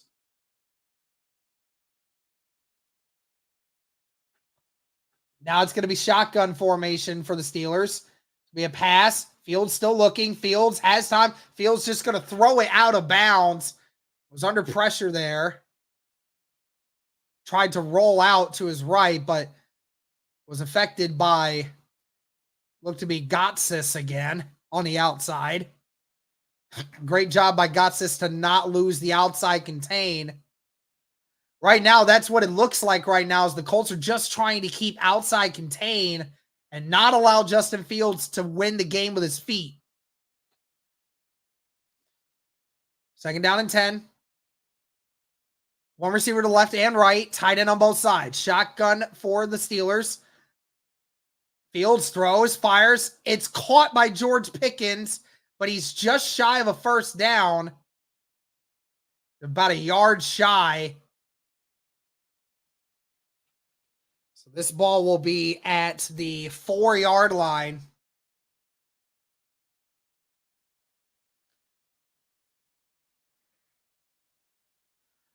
Colts Nation, get loud in there, man. Third down and 1. Colts have had success today of third down and 1s. They may run this. One receiver to the right and the left. Tight end on both sides. It's going to be a run, and he goes up. Najee Harris does get it. It's a first down at the 2.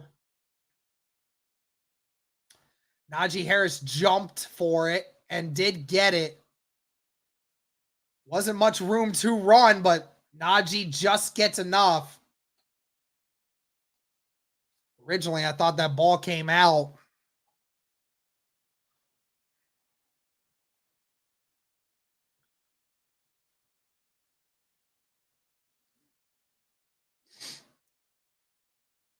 First down and goal at the 2.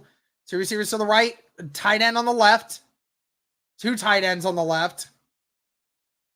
And Najee not going to run it. Justin Fields has a man in the back of the end zone. It's incomplete. Womack knocks it out. It was intended for George Pickens. Womack has just been all over the field. Has had to come in because of the numerous injuries to the defense. And has made play after play in this game. This was just, it was put in the hands of Pickens, but Pickens just let it go off of his hands. That would have been a touchdown. Second down and goal now. Two receivers to the left, one to the right, tight end on the right now. Colts having 7 in the box. And it's going to be another RPO. Fields, he's going to run it himself. Fields, and gets it. Touchdown, and that is a touchdown for the Steelers. Gosh darn it, man. Not a good drive for the Colts defense. Not only did they score, but they scored within 3 minutes.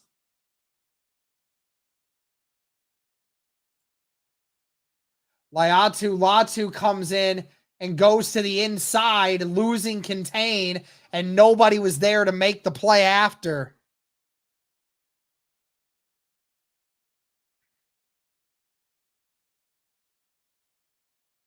That kick is up and good.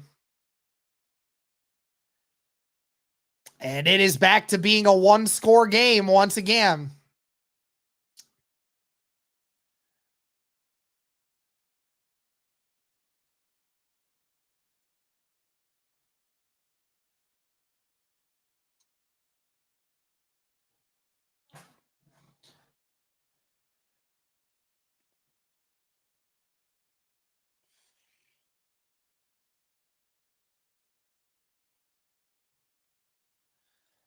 Gosh dang, man. Now I got these freaking bot accounts coming in here and just spamming stuff.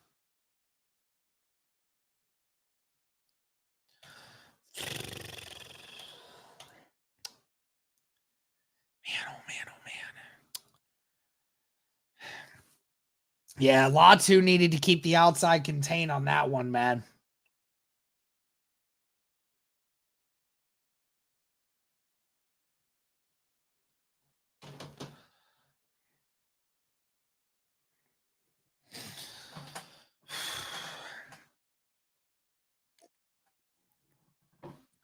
About 11 minutes left in this game. Colts are going to have to probably get one more score here.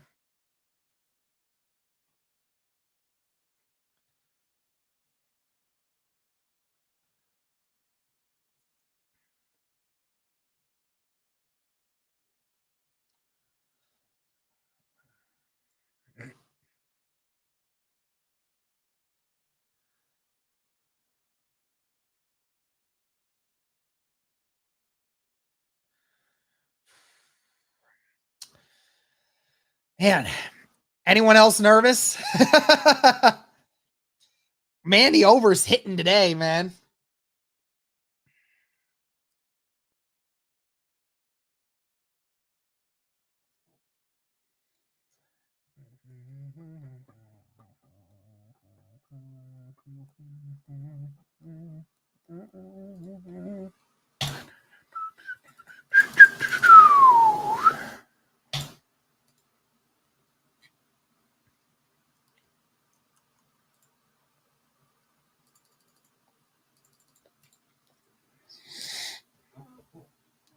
Nervous wreck for real, bro.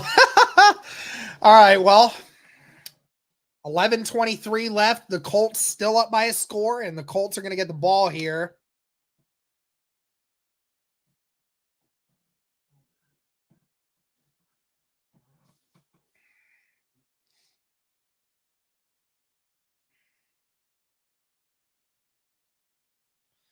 See if we even get a return here. We will not. It's going to go towards the back of the end zone. All right. What's the point in even like changing the rules of the kickoff if you're not gonna make people return the ball more? You know, like what's the point, right? I swear I've seen maybe 2 returns for the Colts all year.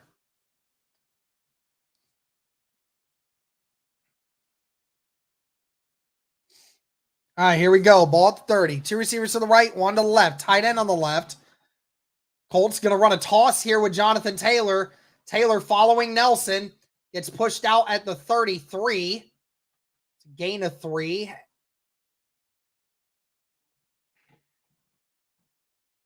That's it. Wilson is the one to drag him out.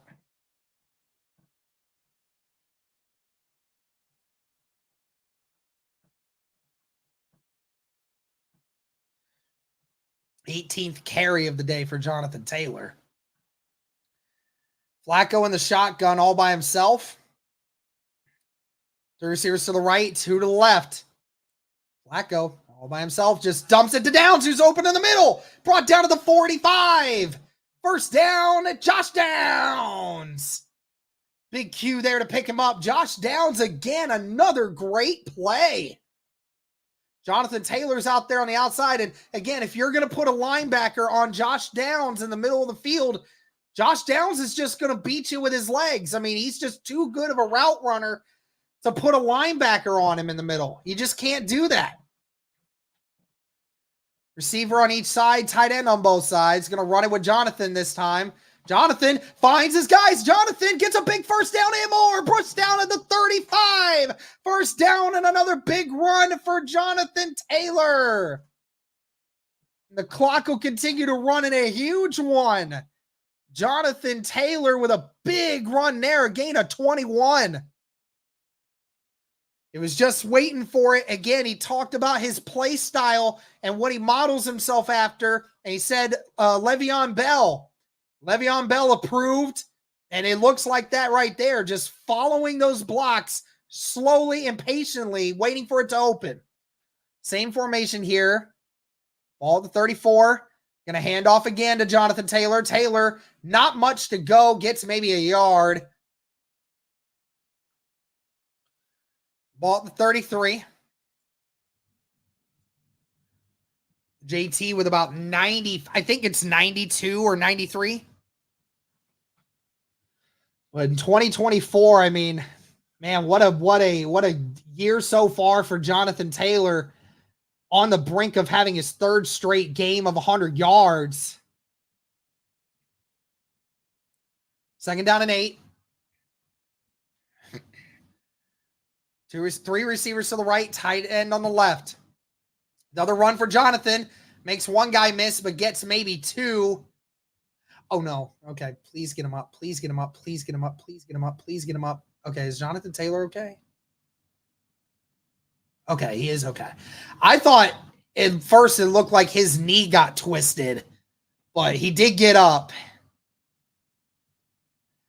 He definitely got a little bit tweaked on that, but nevertheless, he did walk off on his own power. He said it definitely didn't feel great, but he did walk off on his own power.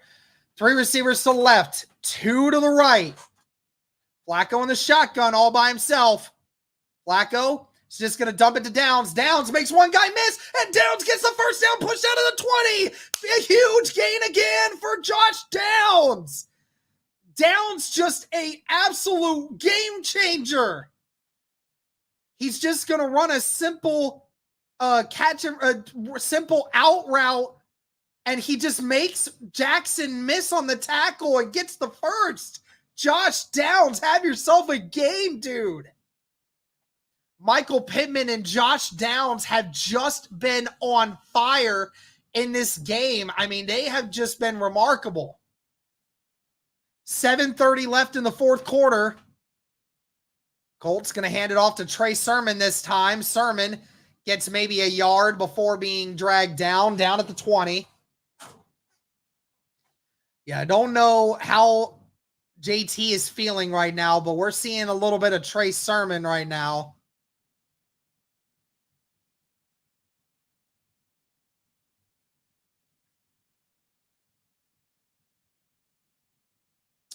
Colts just got to hang in there, man. Got to get a score here. JT is getting looked at. That right leg is elevated. Might be getting taped up. Two receivers to the right, one to the left. Tight end on the right. It's going to be another run here. Trey Sermon gets to the outside. Sermon with a good run, brought down at the 14-yard line. Gain of 6. Great run to the outside there. Saw it and then hit that hole.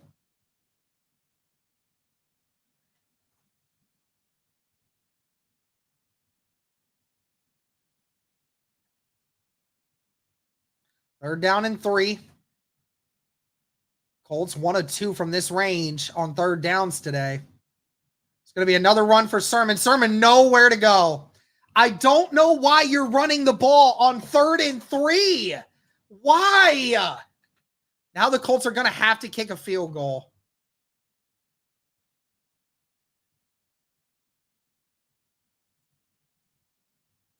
I swear, dude, why are we running the football on 3rd and 3?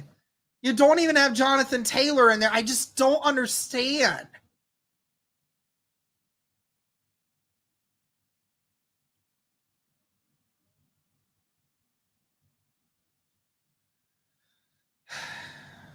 Yeah, Jonathan Taylor got his ankle twisted up. Is over there on the sideline, chopping up and down, trying to keep that ankle fresh. Definitely feeling it. But it's going to be about a 35-yarder here for Matt Gay.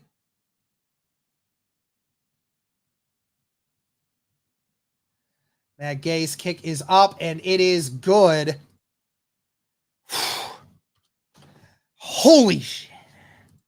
Why do I have to be so afraid of a kicker making a 35-yarder? But Matt Gay's kick is up, and that is a score. It does make it a 2-possession ball game for the Indianapolis Colts. 6 minutes left to go.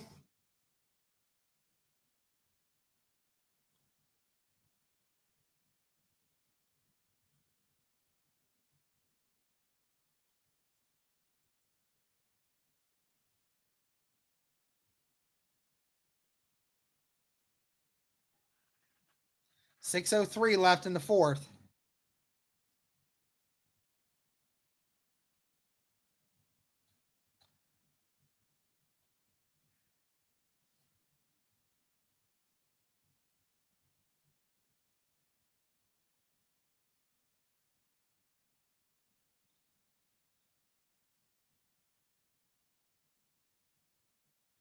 Matt Gay kicks that out of the back of the end zone. Here we go. The last 2 possessions for the Pittsburgh Steelers have resulted in touchdowns, and quick touchdowns too. Colts defense got to make a play here. If you can get one stop, then that likely can mean game over, but it is 4-down territory for Pittsburgh now. 6:03 left. Colts up by 10. First down and 10 for Pittsburgh.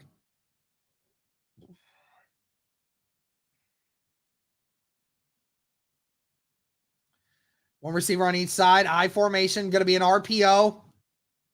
It's going to be, and Latu knocks the ball away. It was going to be a slip screen to Najee Harris, but Latu knocks it away.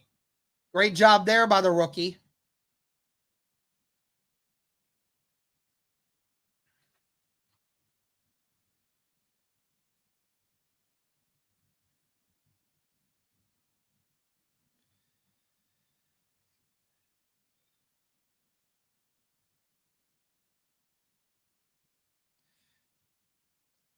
Three receivers to the right, tight end on the left.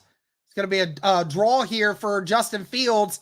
Gets close to a first down, but gets brought down at the 38 or 39. Depends where they spot him. Again, if you're Indianapolis, you can just not allow Pittsburgh to score quickly. You have got to keep them off the field or keep them on the field.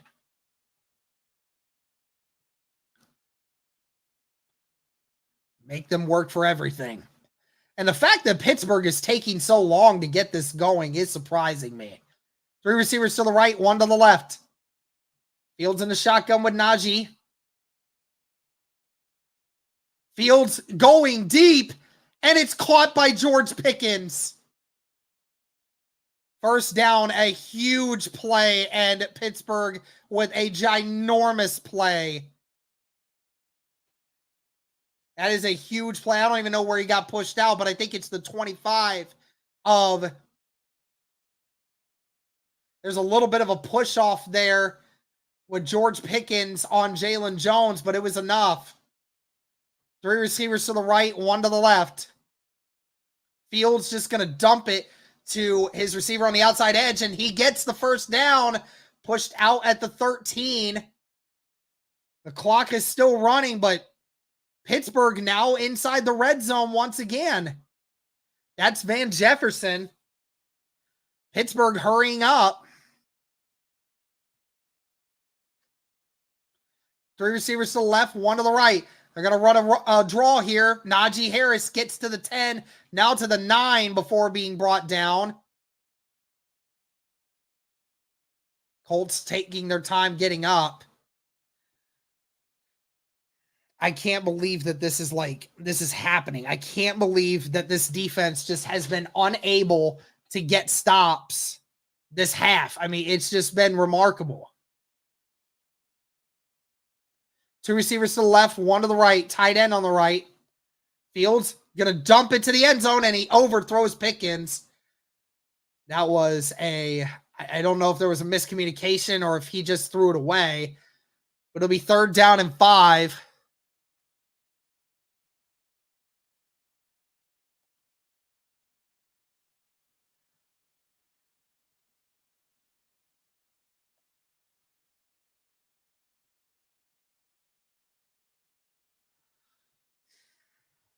Third down and 5. 2 receivers to the right, 3 to the left. I guarantee you it's going to be a draw. I guarantee you it's going to be a QB draw. Fields throws it to Freiermuth, and it's a touchdown. Never mind. Freiermuth with the touchdown. And again, there's 3 minutes and 40 seconds left. Dude. This is where it starts. This is where it starts right here.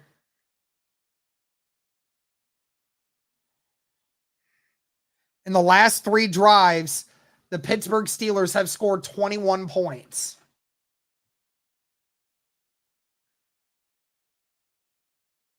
Oh, and that field goal or the extra point was almost blocked.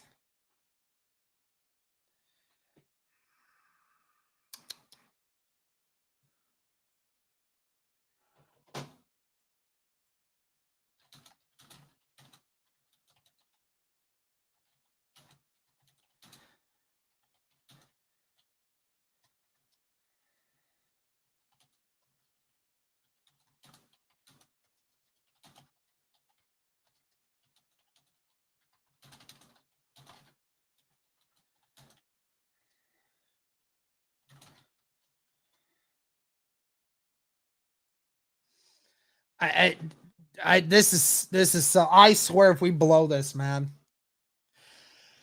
The crappy part is I mean, you got 3 minutes and 40 seconds. I mean, you've got to stay aggressive in this moment to get these first downs. You've got to get it out there.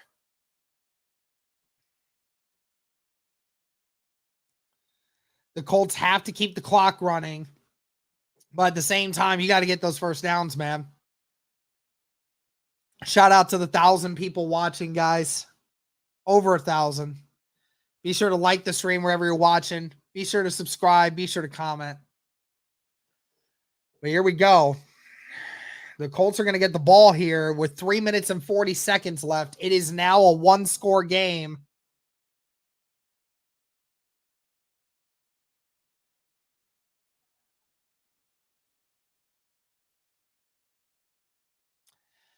I'm so nervous, dude.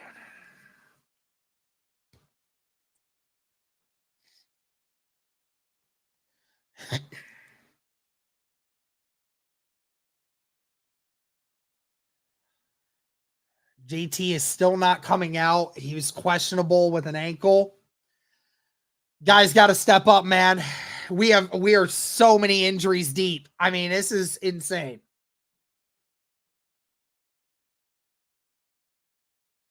JT very upset that he can't be out there. 2 receivers to the left, 1 to the right. Tight end on the right. Downs is going to motion. Trey Sermon breaks off 1 tackle, gets a gain of about 2.5. Obviously, the Colts, you got to take as much time off the clock as you possibly can right now.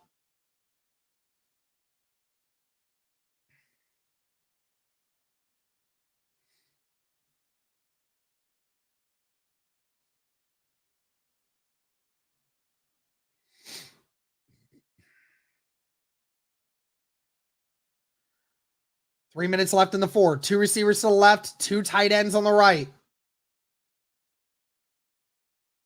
Flacco's going to be a pass. Flacco's got to get it off. Flacco gets sacked.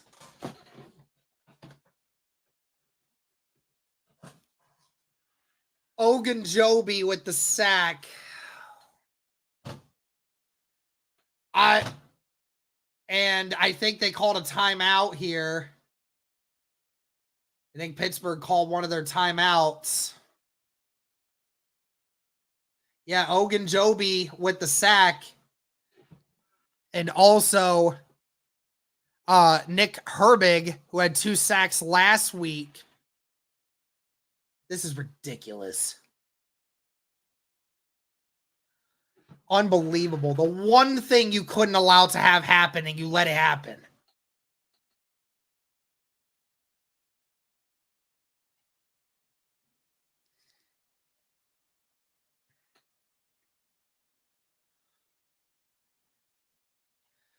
3rd down and 16.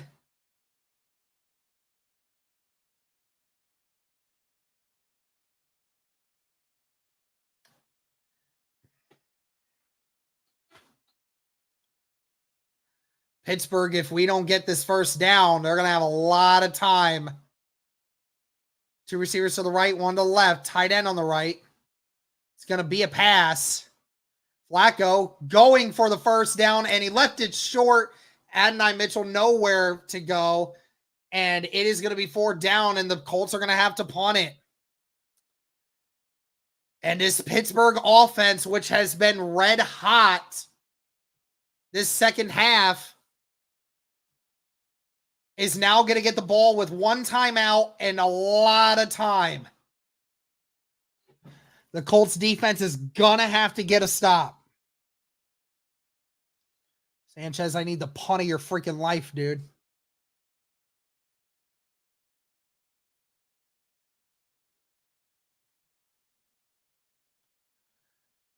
Sanchez kicks it away, and it is a booming punt, and it's caught at the 15. What a punt by Rigoberto Sanchez. They're going to mark it at the 17. That's a lame spot, but whatever.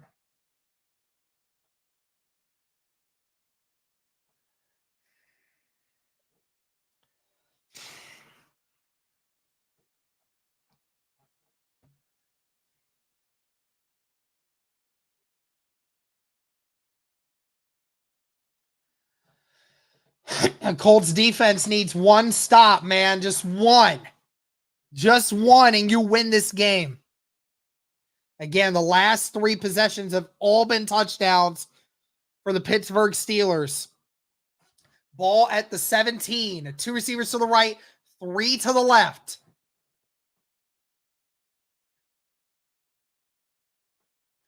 It's going to be a run for Justin Fields, a QB draw, and he gets 10, 11. 11 on the, or 12. They're going to mark it 12 because, you know, they might as well.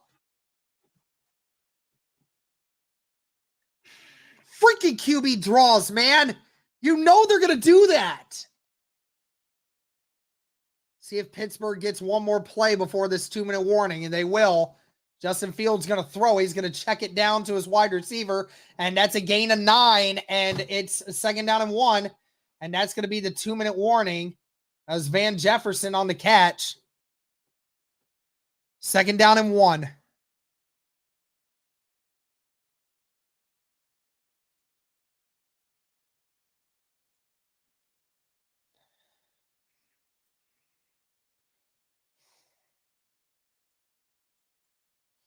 I'm telling you, I feel we're going to lose this game. I have a feeling we're going to lose this game.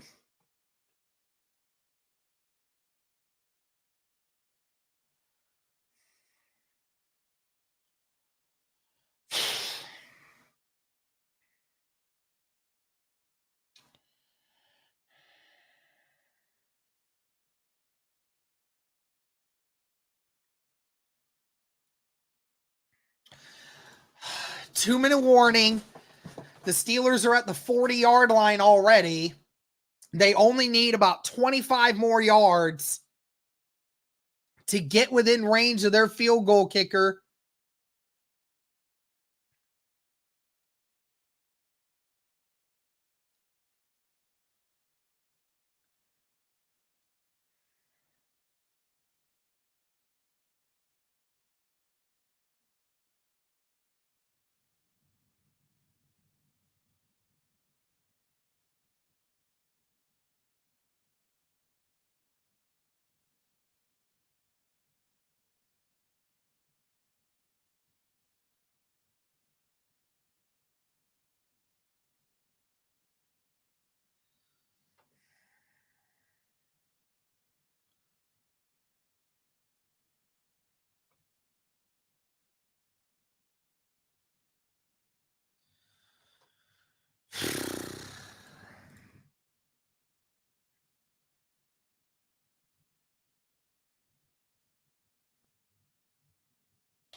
Come on now. Come on, defense. Come on. I need to stop, man. Pittsburgh has, I don't know how many timeouts. I think they have one. 2-minute warning.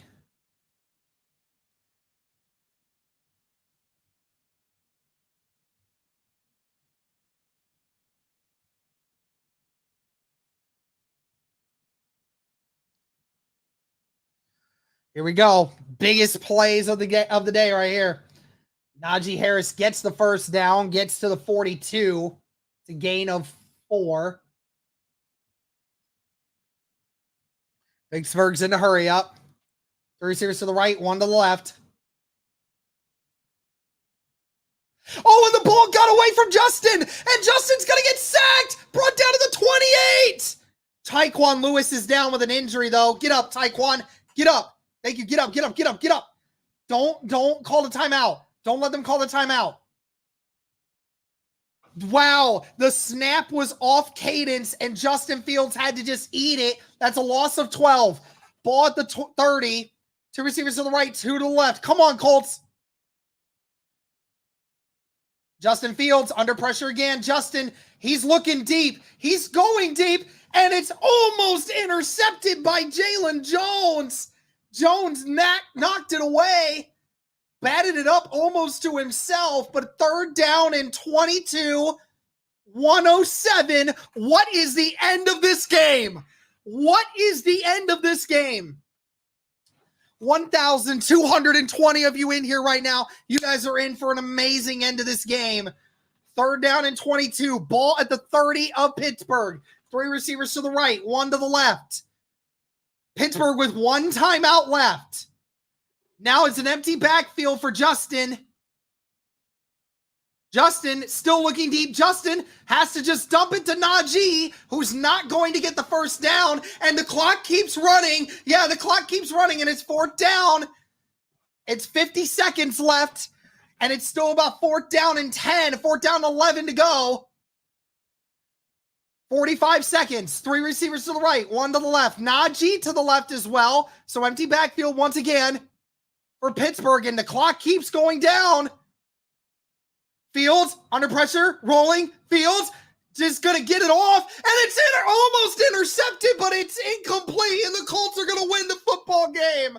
The Colts are going to win it. Julian Blackmon couldn't intercept it, but it doesn't matter. The Colts are going to win the football game, and the Colts are going to win. Oh, my goodness. The Indianapolis Colts dodged a bullet, but the defense finds a way. All because of a mistimed snap by the center, and Justin Fields never saw it coming.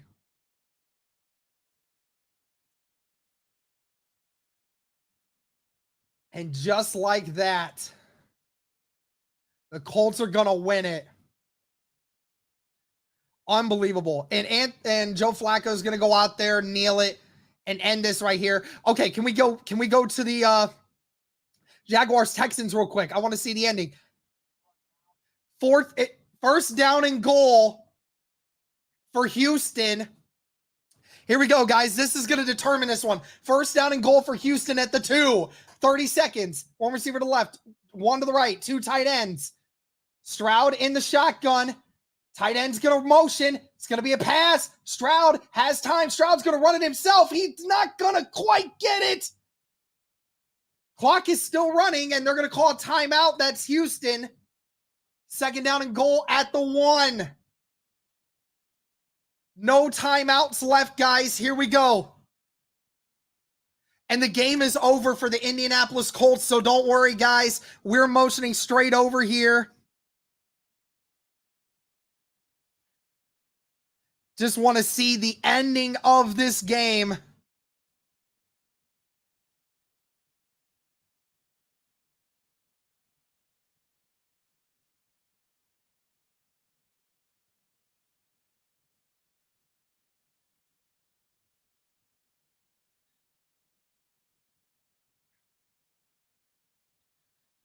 "22 seconds. Ball is at the 1. Houston down by 3. Wing formation here. Running up straight. And he has a guy wide open. And it's a touchdown, Houston. Houston's going to win the football game off a running back out route. Houston's going to stay in the lead. Jacksonville's going to go 0-4.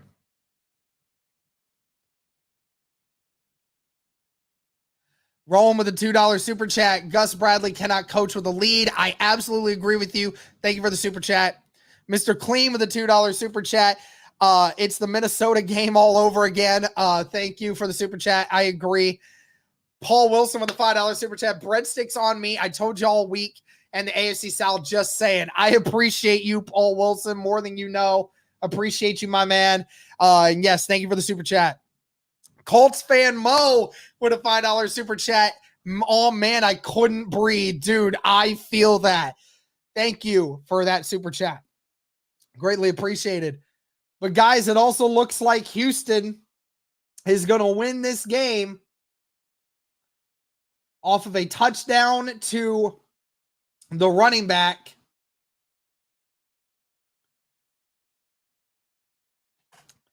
Fourth down and goal at the 1. Nobody accounted for the running back coming out of the back of the end zone or out of the backfield.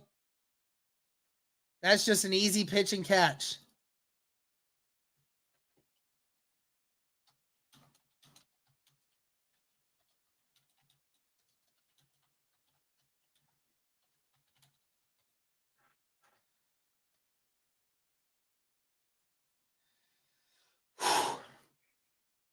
Wow. Absolutely insane.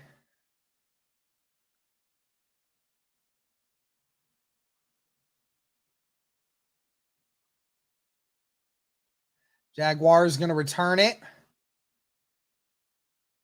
And going to get destroyed at the 12. Just want to say again, guys, this stream is powered by BetUS, guys. If you are looking for a new sports book this year, don't look any further than BetUS, guys. Some of the best live betting that you could possibly get, some of the best variety, and one of the best offers you're going to get in the business. Guys, 150% sign-up bonus on your first deposit up to $2,000, and then 125% on your next 2 deposits. So check out BetUS today, guys, if you're looking for the best place to get bets. Thank you guys so much. Guys, I mean, we could say we beat the Steelers today. What an ending to that game. My goodness. Just goes to show you that is the real world of football, man. It's just...